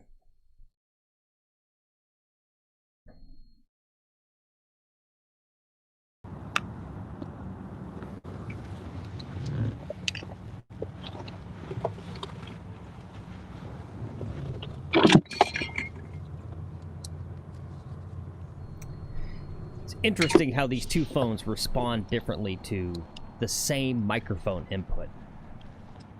Yeah. It's weird that... Well, and the data. The data on the last phone was really pumping. It was pumping strong at like 7 megabytes per second. It did look good, yeah. This one's at like 3. Yeah. It's weird. It's just... How do these pieces of technology have, like, personalities almost to them? Yeah. Right? Like, everyone's computer's got, like, its own unique finicky thing where it's like, I can't start your computer. It's like, oh, you got to press the power button twice in rapid. Like, I don't know why it's...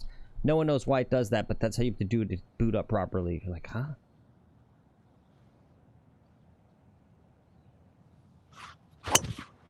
Beautiful. Oh, that was strange. And how good it was? No, it's off to the right. It hit like some grass right in front here. It didn't have any launch on it. So some distance got taken off. It's in the it's to the right of the green. Okay. I can chip in, or I can chip close in one putt. There you go.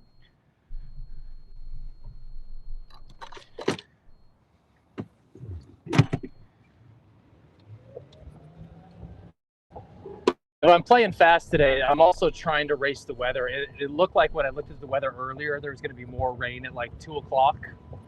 Yep. Yeah, it's sunny and nice out right now. Yeah, we got like the window. So I saw that earlier today when I was looking at the weather for today. I was like, oh, here comes the phone call that we're canceling. Look at the weather.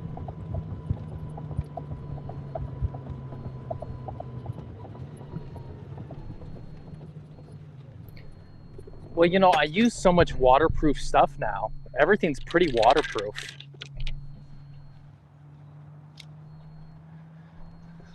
This is real arcane. I think you might have to... Oh, okay. Is this it here? Justin's asking about Lyme disease conspiracy. Dude, you don't want Lyme disease. I used to live in Connecticut, and I've seen some people with Lyme disease. That shit's no joke.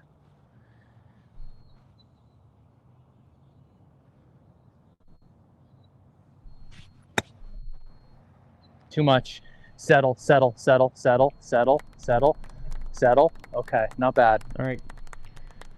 Unfounded theory that the disease-causing bacterium Borrelia burgdorferi was created as a bioweapon. Should I even read this out loud, though? Right? This is like one of these things where YouTube's all the AI stuff. I'm not even going to... I can't actually do it. I can't do it because of this effing YouTube AI. It doesn't understand the difference between discussing something and promoting something. Yeah, I don't even dare. But I see it. I see it, Justin.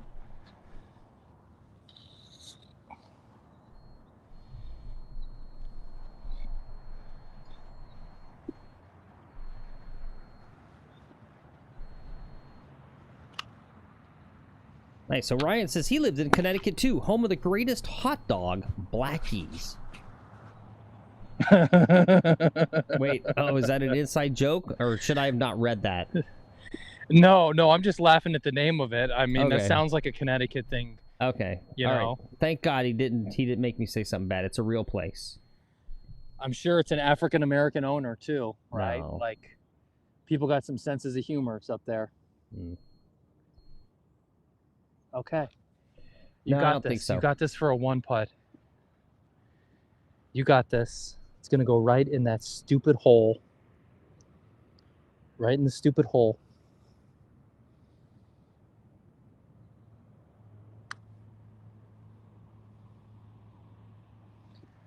It was gonna, too. It was gonna. All right, we got our par.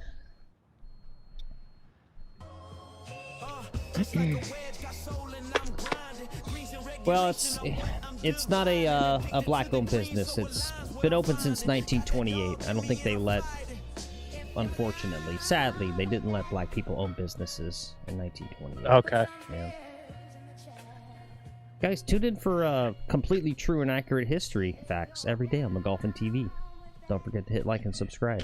Connecticut has like a bunch of restaurants like that have been open for like just ever, and you're just like, huh? This restaurant's been operating since 1842. What? And then the food's like mediocre, and it's like, really, you've had 150 years to like work on your recipes? Yeah. And this is as good as you got? Like, come on, guy. Yeah, no, it's a whole thing. It's because they persist, because it's where we went when my Grammy was still around. Yeah. This was her favorite place, and so I go there now with my kids to further the tradition, and basically we all are in denial that the food's actually garbage. There are a lot of places. There like is that. a restaurant I like up there called J. Timothy's. I think they have the best chicken wings I've ever had. That's high praise. It is high praise. Like they double fry them, and it's like they fry them and then they sauce them and then fry them again. All right, big guy, right up over the trees, into the fairway. Smash time.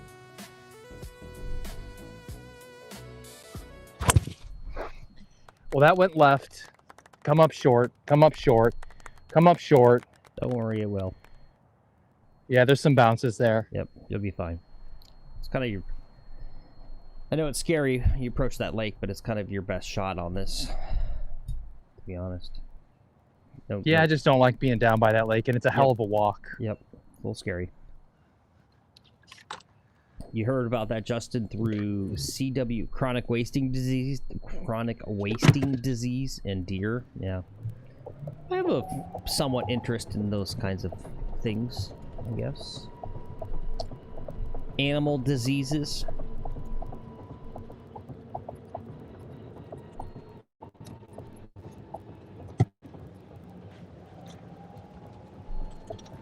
Yeah, I had a case of rabbit's foot a while ago. Interesting. What are the symptoms? You're really... You hop around a lot. Okay. You're always going like this. Do you play? Make sure you play You've the got lotto active feet. when your rabbit's foot's acting up. You do play the lotto when your rabbit's foot's acting up. All right, I'm gonna bring a golf ball with me just in case. What's the distance to the lake from the tee? It's about 290, I think, somewhere in there. No.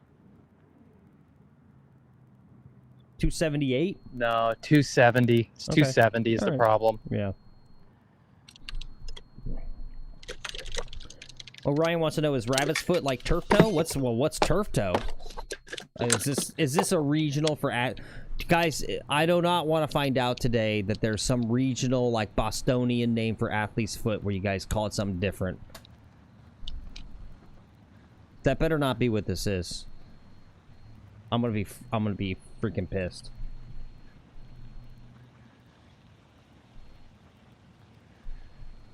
Okay, it's not. Thank God. Some days my moose knuckle flares up.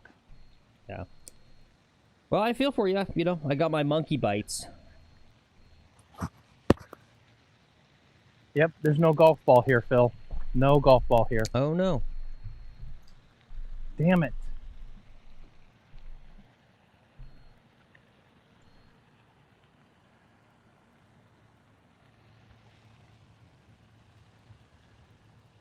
I lost you in my ears. Okay. I've got to drop.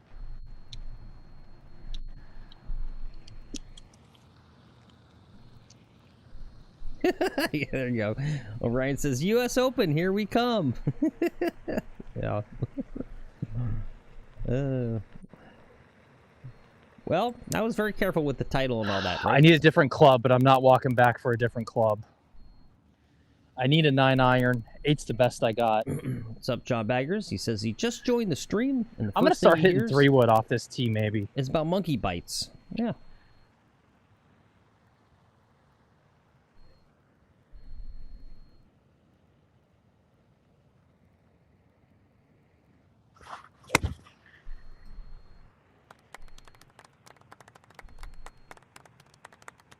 Yep, over the green. Okay. All right, no worries. Oh, fudge. Yeah. Fudge McCracken. Ironically, John Baggers, you don't contract monkey One bites in the water, by being drop bit 2, by a monkey. 3 long, 4, 5, 6. We're looking at a number here. It's actually most commonly comes from like rodents. So yeah, it's like the fleas on the rodents, just like Ebola or Comes down to that driver. E. coli. Ebola coli. Driver and putting. Driver and putting. This whole game is just driver and putter. That's all this game is. Yep, it kind of is. Well, you got the iron. Can you hear me again? Not yet. No.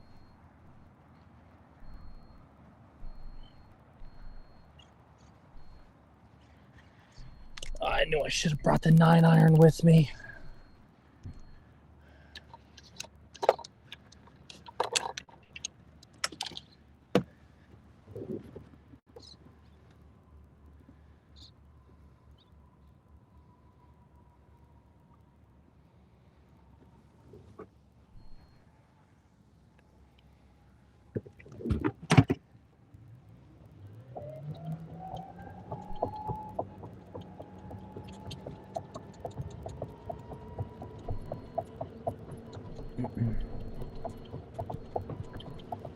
You could have go back on the line to make the 8-iron fit better. Yeah. Yeah.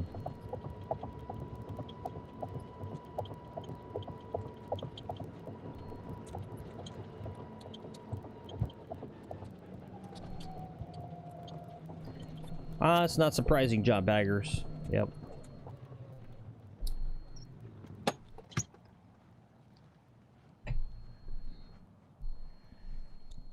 All right, I've got a lot of green to work with, but not a lot of green to work with, if that makes sense. I got you back in my ears. Okay. The pin is in the front, so I got to sort of hit this high on this hill or take it all the way to the hole.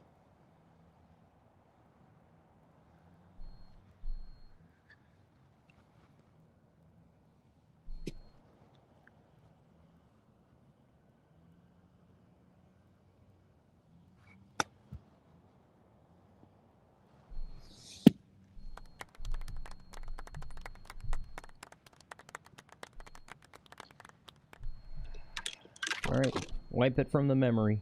Move on. 1 in the water, drop 2, 3, 4. This is for a 5. We need to chip in for a 5. I still have an exceptionally difficult chip in front of me.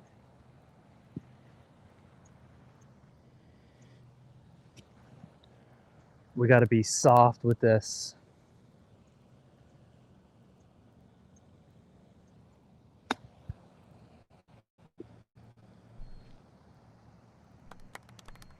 Okay, that was pretty darn good there. Pretty good. I was going to say, since we just saw this, it was one of my thoughts, and the big caveat is shout out to Keith for being on the channel yesterday or 2 days ago. And I feel a little bad because I tried my best to embrace the scramble thing, even though we all know going into it I didn't want to do the scramble. But if you're going to have a scramble partner, Keith's the way to go. Fantastic. If I had to do a scramble again, I would want to do it with Keith. But one of the things, and I know this is going to be, I need to get over it or be more mature about it, but it's just a thing. Well, like I said, take his putt here.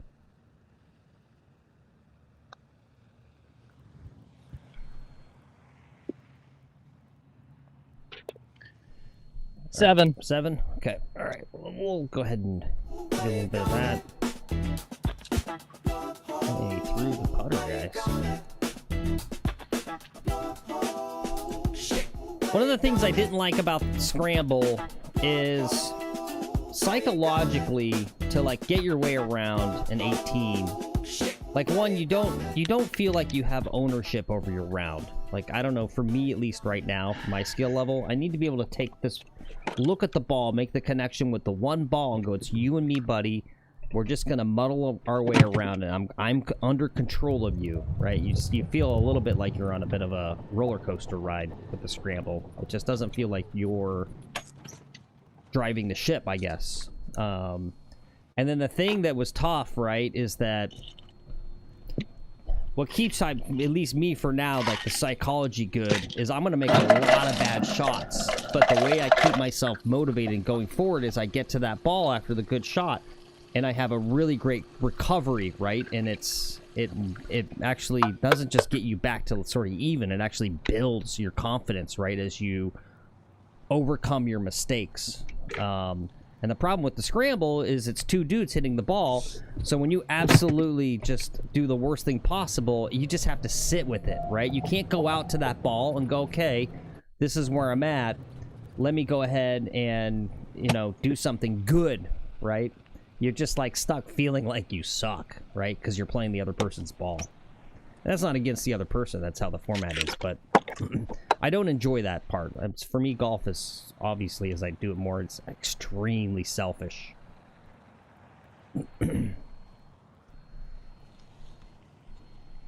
Right, I'm just describing my... I'm not saying it's correct what I'm saying, rather. That's just where my brain's at. I'm just describing it to you. I'm not prescribing it. There's a difference between those two scribes. I've got 173 yards. I'm going to fade a 6-iron in there.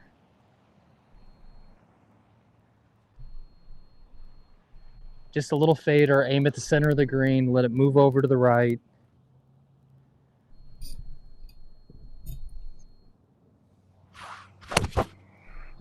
I faded it way too much.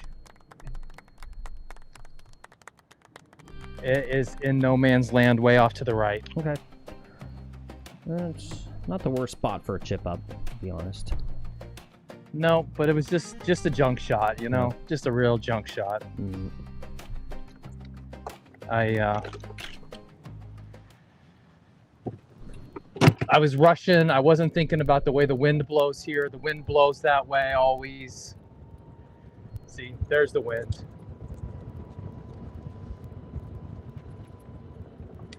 I naturally fade the ball, so if I try to fade it, it's going to go even more. I should have just been playing a straight ball. He says, oh boy, what happened? I missed it. It was driver shot into the water and then car path only, so he didn't bring, you know, 8 clubs to decide, so he had a club that he didn't really want for the next shot.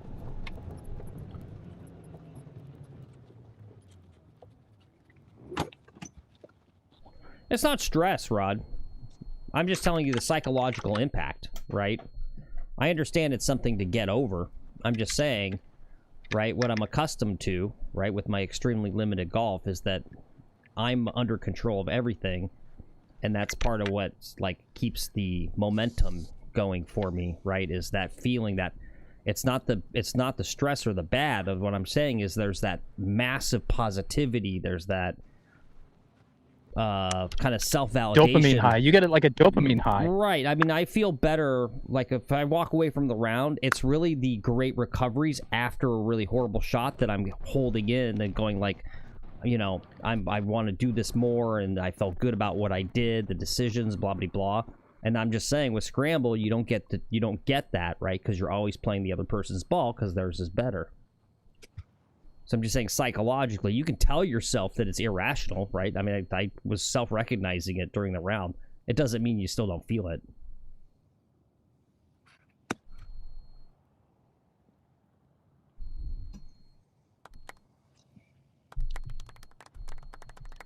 I got to throw this lob wedge away. This club. I wouldn't have. Yeah, I don't know. You had so much room to run here. I don't know if lob wedge is totally correct. Yeah, it wasn't. I need a fucking caddy. All right, you can make this though. You can make this. You are the king of the 20-foot comebacker for par.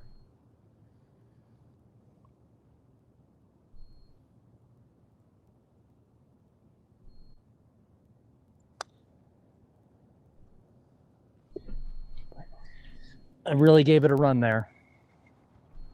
Well, what do you mean by thinking, though, Rod? It's not directed thought, right? It's not. I'm not trying to have those thoughts. I'm telling you that's what's popping in, right? So the only way that goes away is just time, right?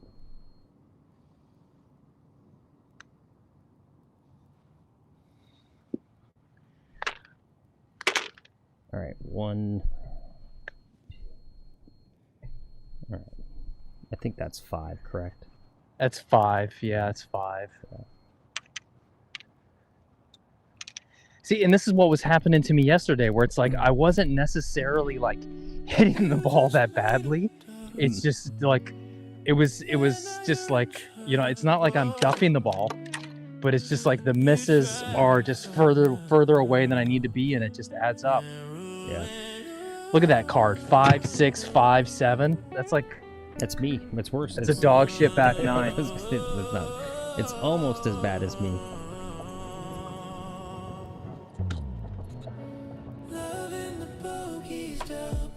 Whoops. All right, you've got 4 holes to turn it around. You can birdie all 4 holes if you want. Question is do you want to?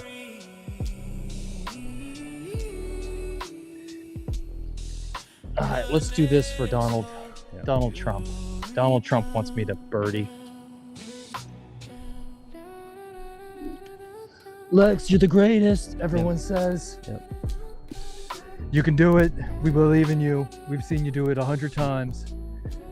You're the greatest golfer. Next to myself, I'm the best, but you are. And everyone says it, by all accounts, the second greatest golfer.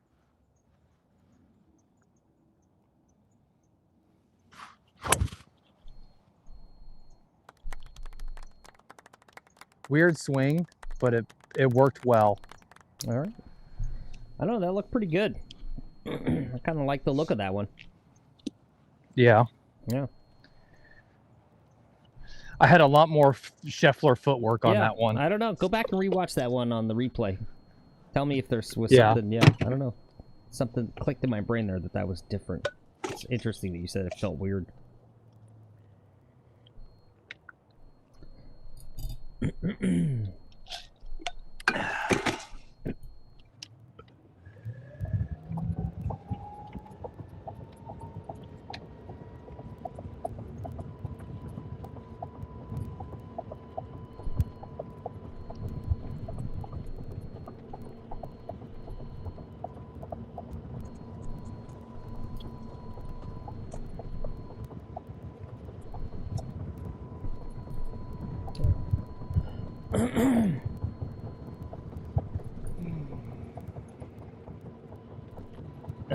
DMC says you need a pencil with an eraser today, or call Victoria now for the good stuff. Yeah.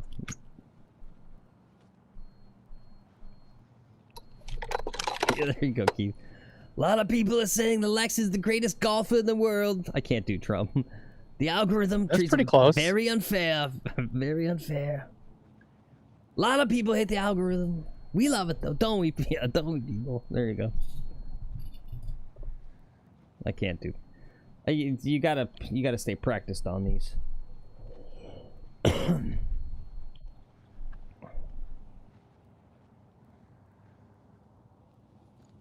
All right, wind is into, so if I hit the slice, it's going to take distance off, but I feel like I need to hit the slice.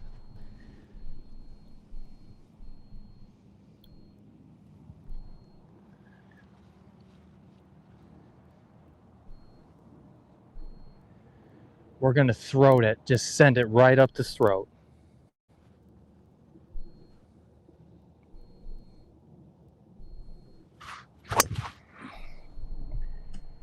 There it is. Get up there, get up there, get up there, get up there. Just short of the green. All right, very nice. Yeah, that was a good ball. Very nice. Really risky play. Big reward though. I think I'm on the green. I'm putting from where I'm at. Yeah. Sprinkles starting to come down a little bit. And this is why I can't fly the drone. If I have the drone in the air and these sprinkles start happening, like you can just lose that drone instantly.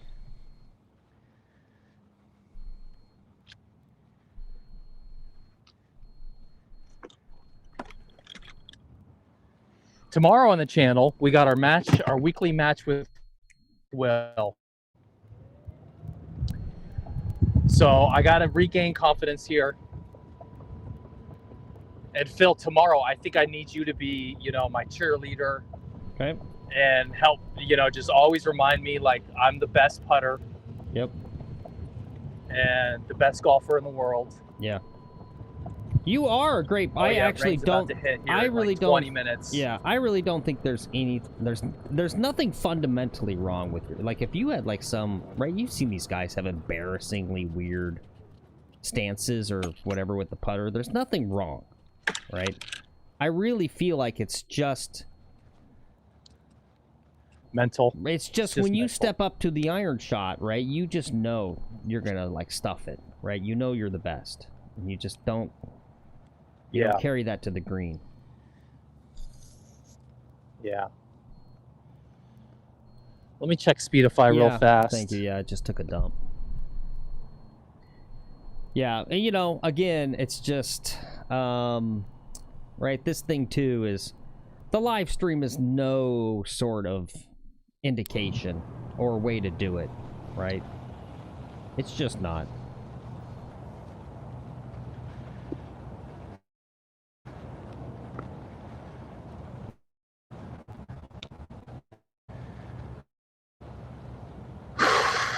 Okay, you can make this for an eagle. You can redeem yourself in the eyes of your followers. How's it going to break? It doesn't matter how it's going to break. Your body knows what it's going to do. Just stare at the hole and just go for the hole.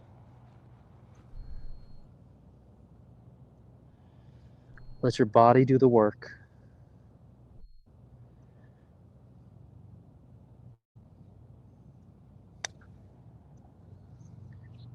My body has betrayed me.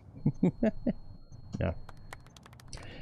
Yeah, no, that's true. Keith says it's the lack of attention, lack of walking it out. He may have looked like a buffoon, but the beached whale technique was actually the best he's ever putted. Yeah, the problem is you just can't do that on live stream. I'm with him. You just kind of we don't have the patience to sit him and watch him like grind every putt. It's just not good TV. It's actually better to accept some missed putts. For pace of play. Or pace. All right, we got a birdie. It's not pace of play, it's pace of broadcasting. Of show. Yeah, that pace was a of birdie, show. though? All right, we got a birdie, though. Yeah. That was a birdie. And we're going to birdie the next one. Yeah. And the next one, we're going to birdie out these last 4 holes, man.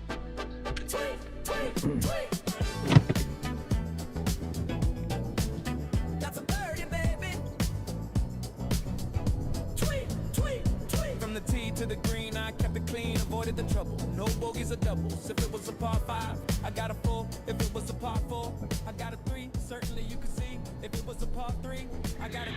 Now you know what to do. Put limes in the chat.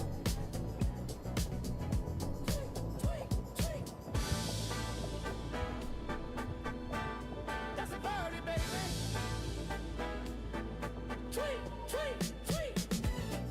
Phil, when we don't have that guy clean our clubs, like you didn't want him to clean your clubs, or maybe that was Tim yesterday. No. It's offensive to like the bad guys. That wasn't me, no. That was Tim. Yeah, it's offensive to the bad guys when you're like, I don't need you to clean my clubs. Right, you take the one excuse for why they're even there.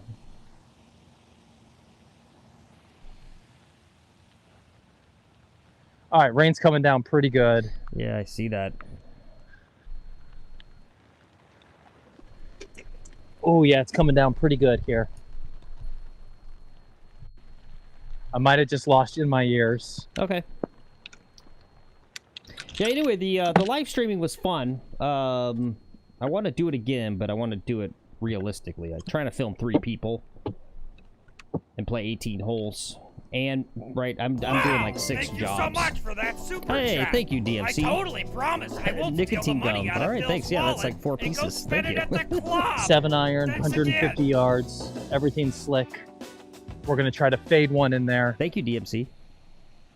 Don't fade it too much. Go straight at the pin. Get a fucking hole in one, buddy. That's what you need, is a hole in one.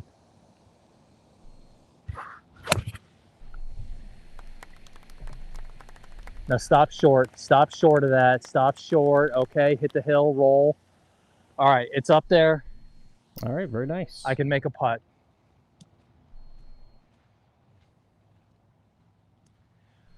I've lost you in my ears. I'll try Okay. to get that fixed here. Yeah, the thing about the light, right? It's trying to like make sure the stream's going on the other side properly, plus the filming, plus This looks going. like I it's still got to still do my okay. host duties. Like I still have to be the person in the corner while I'm there on property, and then play 18 holes in a scramble, and then film 3 people. Right? It's like basically probably the maximum difficulty you can put on yourself to golf. But right, like I'm chill, like it's actually today, like doing this.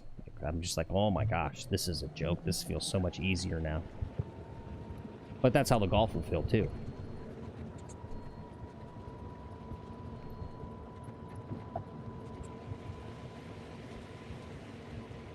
Yeah, so on Thursday, we're not going to stream, and I've got my inner club matches, you know, more of the tryouts, prove yourself to be on the team crap. On Thursday on the West Golf Course. Well, that'll be fun. Yeah.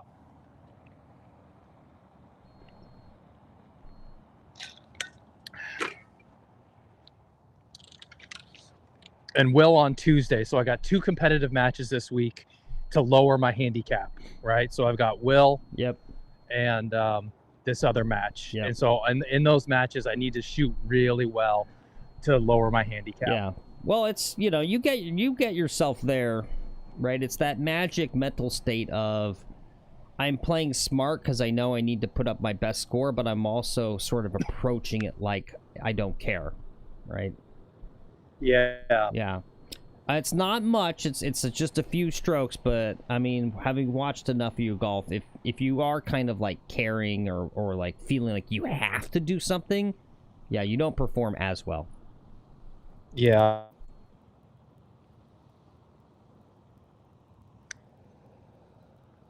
Turn. Where's the turn? Where's the turn, jerk putt?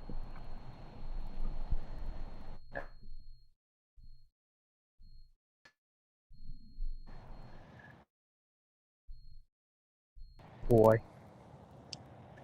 No matter, you're the king of these. King of the 8-foot comebacker for par. It's dead straight. Who's the king, huh?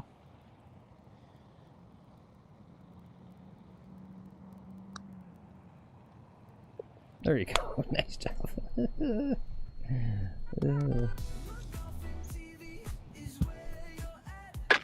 Take it easy, DMC. Thanks for All being right, here. we didn't get a birdie. See you, DMC. Thank you so much. Thanks again for that $5 super chat, too. Thank you, DMC. I didn't hear that. My earbuds must have been off. Thank you so much, sir. Yeah. He said Nico gum. I think that's for your Zin. Yeah. Put that in your Zin budget line. Yeah. No, maybe I should go back to Nicorette gum too and try to change out Zin and Nicorette and sort of. I was thinking about just starting to vape and just being like, dude, I should just be vaping. Ooh, free golf ball, Phil. I want to say Callaway. I don't know why, but I want to say Callaway. What? LA what? It's not focusing. It's an Ultra. Oh, Ultra. Oh, Ultra. Yeah. That's the store you were at earlier today. No, I was at Ulta. They sell ladies' makeup and golf balls. That's actually that's a good store, right? You want to get both genders. Makeup, golf supplies. All right. I've got to change my golf glove. It's soaking wet.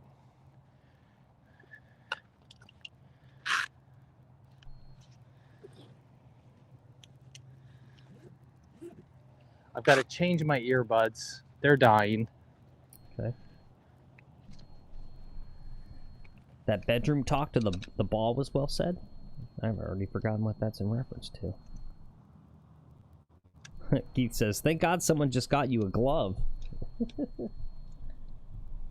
Yeah, thanks again, Keith. Thanks again for the putter. That was really too kind. I'm doing everything I can to not look it up online to see what it costs.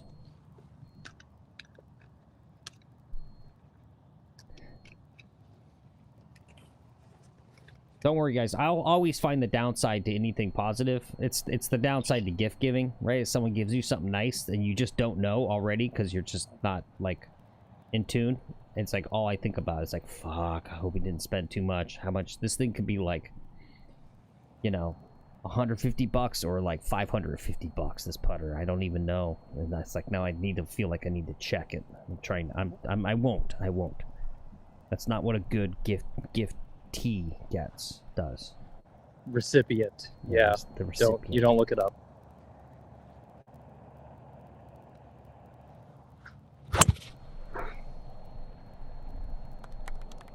Bottom of the club face. It's in the middle of the fairway. It's going to be in great shape.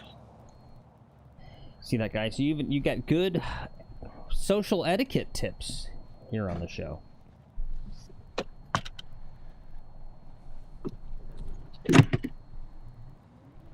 All right, what have we already learned today? We learned you let the cart boy clean your clubs, even if it's purely performative, because he's taking a dry towel to your dry clubs. Let him do it. It makes him feel even the good. wet towel. They use a wet towel, Phil. It doesn't get. It but doesn't even get the wet towel. Yeah. Still, it doesn't get the grooves. It doesn't get the grooves. And that's the whole point. Is to clean the grooves. Yeah. So if you're like not in the kitchen with like, you know, Dawn dish soap and a toothbrush, I don't see what the point is of doing anything at all. I mean, I guess sure, wipe your club after you hit a shot, like when you're playing, if it's like dirty. Well, and then you've got my theory of, you know, dirty clubs are better, right? Yep. See, and that's another cope I got right there. Is I cleaned my clubs the night before I came down, and I knew I was like, I shouldn't be doing this. Like now I've changed the way I normally look at them, so it's just different. And it's too much expectation. This thing like cleaning your clubs before the round. And I was like, I should leave them. I know I'll lose some performance, but they should just look like my clubs, right? But you like clean them, you make them all shiny and shit.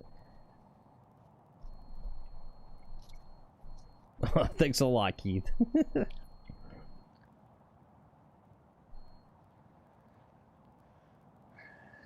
Okay, birdie time.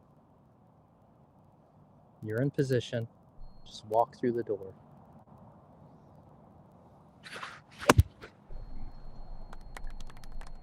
Too much? Too much? Too much. Okay.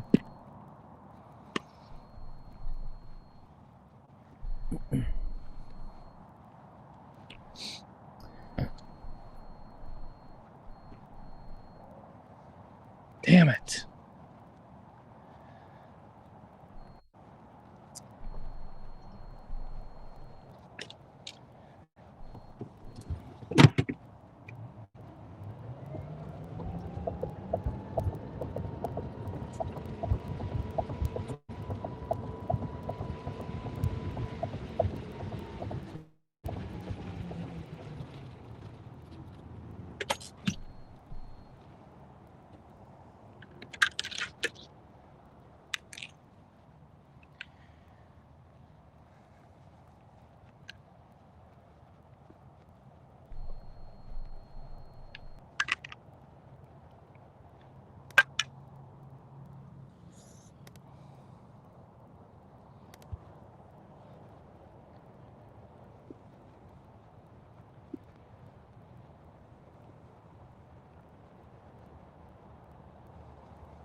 All right.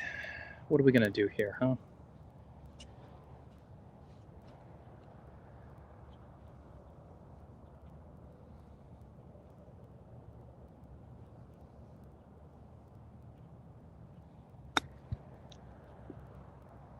Bye.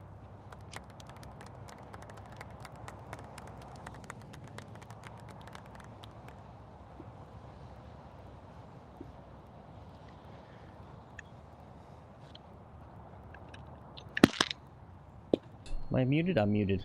That was about the best you could do. Right? The only other thing is take out the lob and try to do something crazy, but... Yeah. I don't know. Yep, there you go, Keith. Yeah, tough spot to hit from. Yeah.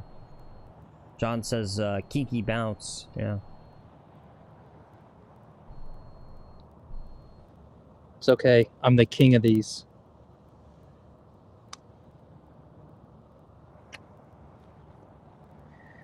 Maybe I'm not the king of those. Oh, you're hitting it past the hole, All at right. least. Yeah, I got it past the hole. Bogey. Bogey on this easy hole, right? I can't be bogeying this hole. Yeah. But the green complex is tough. You miss this green, and you are SOL. Yeah, course designer did a good job. I mean, 2 days ago, I was, you know, looking a lot of the spots we were at, and couldn't verbalize why. I just didn't like the look of it, but just didn't like it.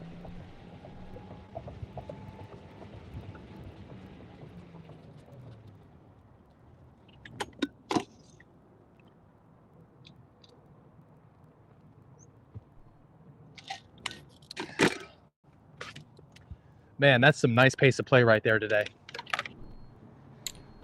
Yeah, there you go. Look, almost got it in under 2 hours. Yeah. Yep, we're the king of everything. Bagger says, DOT king, short game king, 8-foot comebacker king. Keith says, bogey king. Triple bogey king.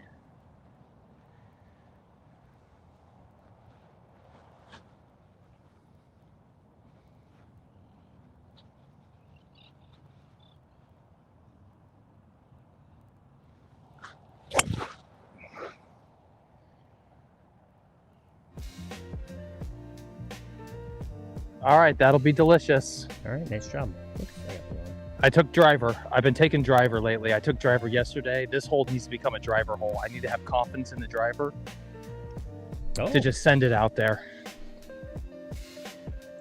That's right, Cameron. Cope King. Yep. We are the kings of Cope. Yeah, honestly, I don't know. I kind of believe that thing that the accuracy improvement on the 3-woods, it's not appreciable enough. You might as well hit driver. And believe in yourself, right? You just gotta look like this. Yeah. This fairway's not that scary. It really isn't. You just gotta believe in yourself. No, it's just all mental. It's just all mental. This whole game is just having confidence and getting out of your own head. Is that like a Diet Coke reference, Colt? Mechanics don't matter. Yep.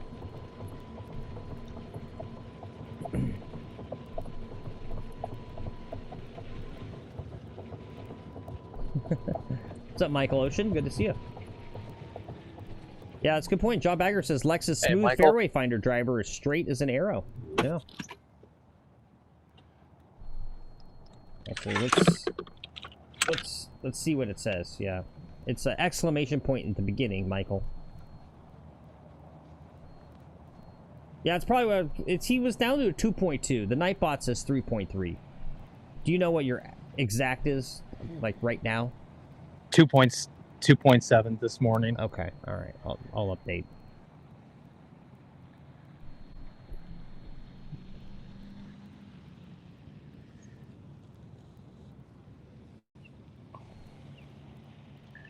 My low handicap is what I have to play to, though.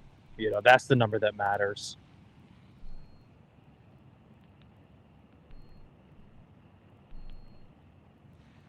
All right, I've got 131. I have an 8-iron in my hand. I think I have to go hard 9 or really soft 8. I don't want to go long. I'm going back for a different club. There you go.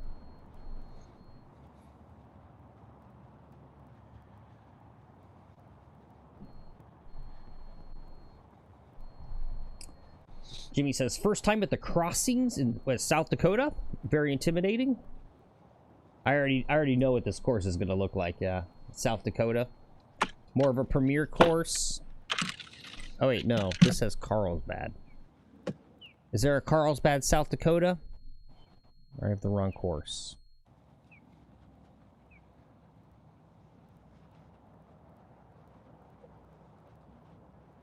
Oh, San Diego. Yeah, that's Carlsbad, San Diego. Is that it? Yeah, Carlsbad is right around San Diego. That's the only Carlsbad I know. Oh, Carlsbad, right. Yep. California. Well, not too different. Yeah, yeah, I could see that. Massive elevation change, native areas. Yeah, yep, yeah. Oops. Shit, I had loaded up.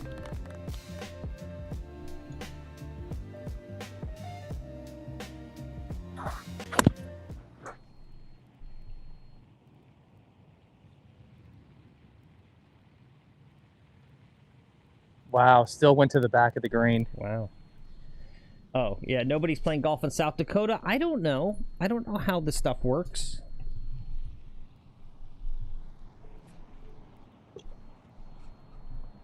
I'm playing in cleats today, so right now my knee feels tweaked. My right knee, I'm like Tiger Woods.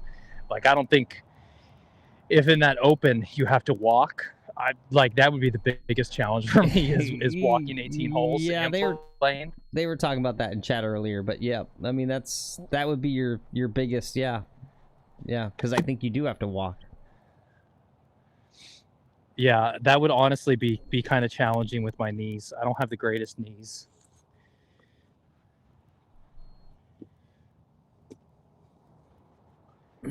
Like just this bit of walking today, my knee is bugging me.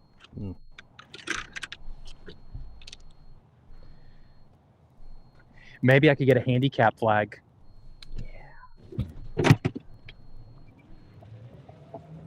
Be like, I'm a country club member. I need a handicap flag. Yeah. What's your handicap? I'm sort of upper middle class. It's rough out there. Yeah.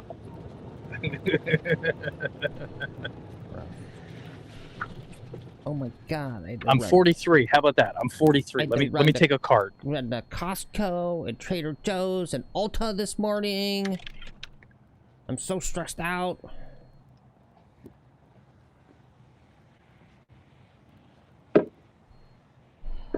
We tried the Arcos, Michael Ocean. It's just not, it takes so much work to make sure the data goes in properly for the Arcos that it's not practical for the live stream, right? You guys would be sitting around as he's like constantly in the app, like fixing the little bloops and blips that come up with using it. I don't know.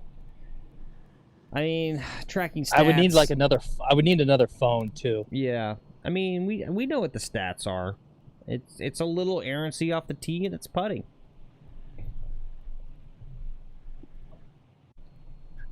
And honestly, just the more he plays, the short game will get crisper and crisper. I mean, it's pretty freaking good, honestly.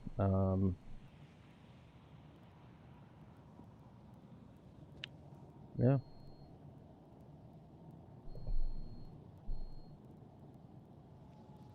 Okay, you got this.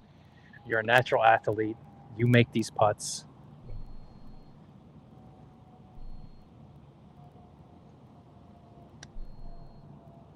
Where's the break? Where's the break?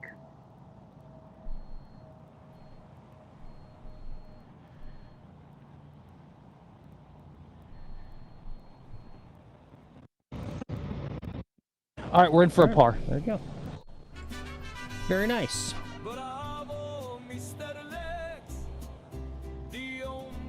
What sort of disaster did I shoot today? I got you down for an 82. Jeez. Yeah. It was really those 4 holes, right? The 4 holes on the back 9.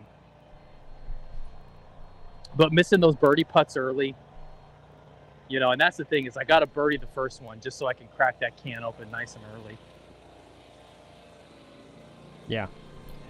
Well, it's something I always, start paying attention to stuff that I noticed looking at scorecards for tour players in tournaments. Right? I mean, it'll make the news. They'll show it on the broadcast if someone turns in a bogey-free round. Right? That's why it becomes news. It's bogey-free. Yeah. So how do they do it? Well, they score a lot. They put up a ton of birdies on their card. Yeah. I mean, you're going to get there eventually no matter what. It's just a matter of time frame. Yeah. We got 2 months. That's the time frame, is 2 months. 2 months.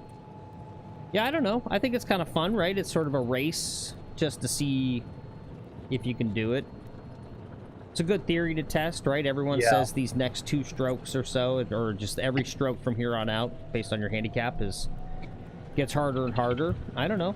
Is that actually true, or is that just what it's true in the sense that's what the data says. That's their cope.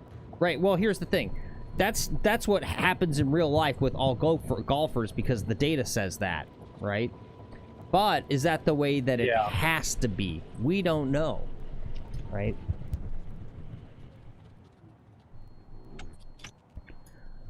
Are there approaches to how you approach the game? Yeah, I don't know that you can keep the game improvement on that's more linear as opposed to this. What would you call that? A reverse.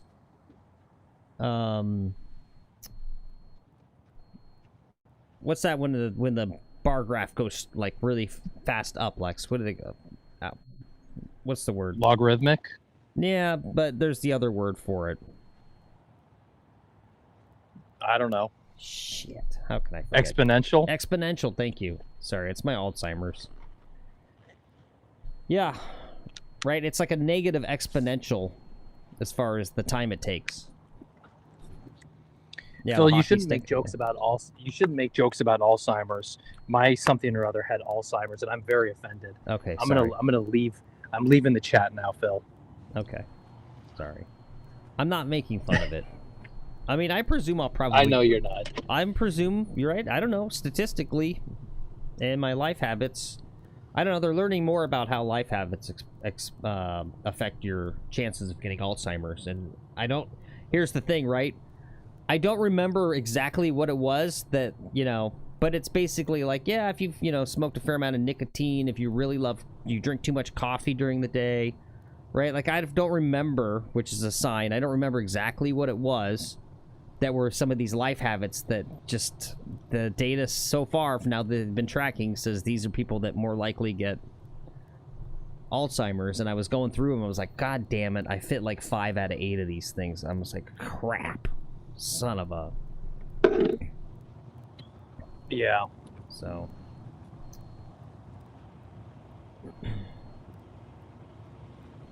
But anyway, I apologize. An 82, huh? Yeah. It was just this 7 on that hole where I lost the ball in the water and then had other trouble. Like, that's big. Yeah. Right? I can't be putting up 7s. Yeah, well, you should never have a triple. Yeah, ever. Yeah. Yeah. All right, these guys are coming through. What's up, Cambodia Cooking? Okay. What's up? Yeah, you go that way.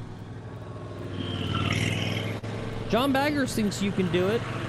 Yeah, I don't know. I think it might be possible. I think even... It's possible. I think having a game plan, right? It's sort of like... Even if ultimately the game plan doesn't do something, it does something, right? I don't think for human psychology that it's going to be helpful for you to just go out and start expecting you to start shooting lower, right? It's that placebo. You need to have like some things that you're working on that you see, it's helping, right? I just need to go to the putting green before I play for like 2 hours. And when I go to the putting green for 2 hours before I play, we do pretty well. Hey, great job to Lex. Cambodia Cooking says, Noe shot 67 at Legends Pro and beat Greg Owen by a shot. I love how you put these. Damn. I wish we knew who these people were. I feel bad. Cambodia cooking. You mentioned some other guy the other day. Was it Dave Clark or something? That was Dennis Clark. I was like, I don't know. Yeah. 67 though. Great job, Noe. Yeah. Yeah. All right. That's incredible. John Bagger's saying yes, Phil. He says, have a process, achieve the process. Yeah. Ozzy says 82. What happened? Golf happened. Golf happened. No, I missed birdies early. I should have had a birdie on the first. I should have parred the second. I should have had a birdie on the third. I maybe could have birdied the fourth. Good par there on the fifth hole. I had a birdie chance there on the sixth hole. Good par. I put a ball in the water on number 8. So I lost 2 balls today. So I lost 2 golf balls. The front 9, what was it? What was the score on the front 9? 2 over 38. Yeah, see, the front 9 was fine. I got to hole 10 though, and I just got on the bogey train, right? Yep. And I just, this is what happens a lot of these mid-round, you know, where I just go like for a few holes in the middle of the round. Okay, thanks. I'm just chill. No, I'm just chilling. I'm just chilling out. Take it easy, Zippy. She says she's swamped with work. Bye. Yeah, go get your work See you, done. Zippy. Yep. Thanks for being here. As always. She should put this on in her English class. Be like, you want to know how to not do English? Let's listen to this guy talk. Yep. Both of us. I think I'm a little worse with English than you. You're pretty astute when it comes to word usage. Astute, yes. Yeah. Yes. Yeah, that's exactly right. That is what you do. You're a pinky up kind of guy. Yeah. Okay. All right. Well, what do we think? I should go play some more golf. Okay. I got time. Yep. Go play some more golf. I'm not going to. Okay. Don't do that. I got to keep my body fresh for Will tomorrow. We got Will tomorrow. That's the round that counts. We got to make sure we don't have any stupid stuff. And I don't think I play as bad. I play better with Will. Oh yeah. You know, it's that competition. It's also playing with someone good. Not wanting to embarrass myself in front of my friend. You know, and some of it's keeping parity. Like when I play with my friends who are worse, I play worse. Yep. Like I don't think I want to shoot 2 under when my buddy's shooting a 95. Yeah. Right. It make him feel like a piece of crap, you know, and it's where he's just like, man, what am I doing wrong? I'm shooting 95 and you're 2 under. Like, why do I suck so bad? You know, like I think I subtly sabotage those rounds when I'm with worse players, you know, playing with someone who's dialed. I go, okay, I better get dialed here, you know? And right now, Will is dialed. Yeah. Yeah, I was thinking about that too, as far as like approaches. Like, why is it that it kind of bugs me, right, when you're playing bad and everyone kind of wants to like be nice and cheer you up and do like, it's okay, like that doesn't. I need a, right? It's the culture I come from. Maybe it seems weird for me to say this, but yeah, I need like a coach to be like, McGuffin, what the F is going on? Get your shit together. This is, you know, and really have someone yell at me and, and be more disappointed. I need someone else, right? Like that's the thing is I shouldn't be the most disappointed in what I'm doing. I need to have like a boss who's more disappointed where I go, oh, I have got to get my act together here or I'm literally going to get fired, right? Because then you just go, look, I don't have a choice. I gotta make this shot. I have to make this putt, or I literally don't eat tonight. Like, sort of, yeah, I kind of need to be bullied a bit, yeah. I think me too. You know, we were shaming me for a while, and the shaming me into better golf was working. Yeah, I don't know. With the psychology, who knows? Maybe it's really bad, but yeah, I mean, I kind of like don't like the thing where, you know, you do something bad and then I go, oh, it's okay. Like, I don't know. It's not okay. It's not okay. Yeah. See, I know you disagree. Keith says Phil bullies himself. No need to help. Yeah. No, I don't know. Look, if you're gonna, what's the little dumb phrase, right? If you want to go to the moon, you need to reach for the stars. No, I think it's true. I think when someone else bullies you, though, you a little bit, you don't bully yourself. You kind of go like, okay, yeah, he's right. And you go, I need to, you don't go like, I'm a piece of shit. You go, okay, I got to step up here. And instead of just always being like, man, I'm just a piece of shit out here playing golf, right? Like 82, you know, it's getting better. I shot a 90 and then an 86 and now an 82. So hopefully tomorrow I can shoot a 78, you know, and not have so many screw ups. There was just too many screw ups today. Yeah. Right. Yep. Michael Ocean says you need to work on putting. Keep the putter low through the stroke to increase center strikes for better distance control. Yeah, I mean, we had a fair amount of putts this round, yeah. I mean, it's... Right. He was busy this morning. No warm-up. Yeah, I don't know. Having said all I said, I wouldn't worry too much, right? If you don't warm up, it's just... That's 4 strokes minimum. It's just you need to prepare for a round of golf. That's all there is to it. Yeah. Yeah, you do. And I'm not playing Pro Vs, so that's another 2-3 strokes, not playing Pro Vs.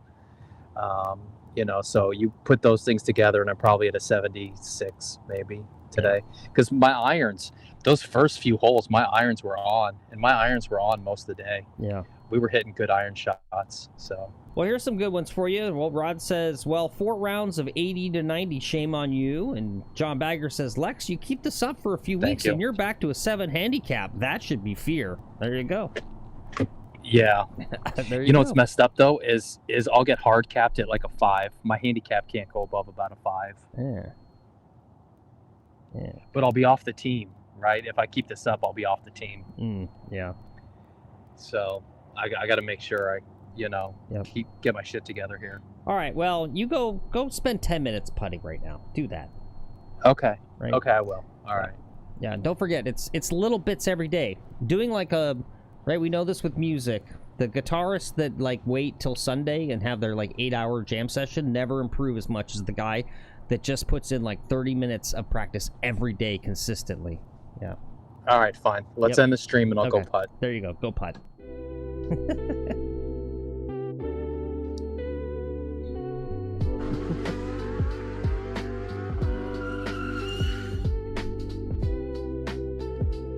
It's not going up, guys. Look, that's you guys' job to be the doubters. I'm not the doubter. I'll get this guy. Who do you think's the mastermind to get this guy to drop like 8 strokes over a year? It was me. I'll work with my golfer. I'll get my golfer where it needs to be.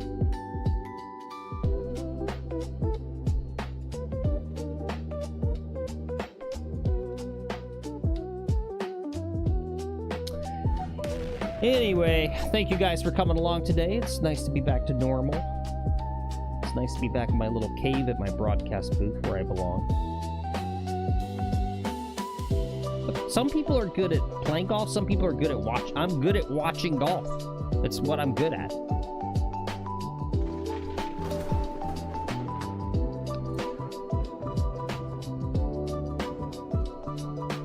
I don't know. Maybe I can convince him to look at some putting videos. I don't know. I don't think there's really anything too crazy in his setup. I don't think it's setup. I think it's self-belief.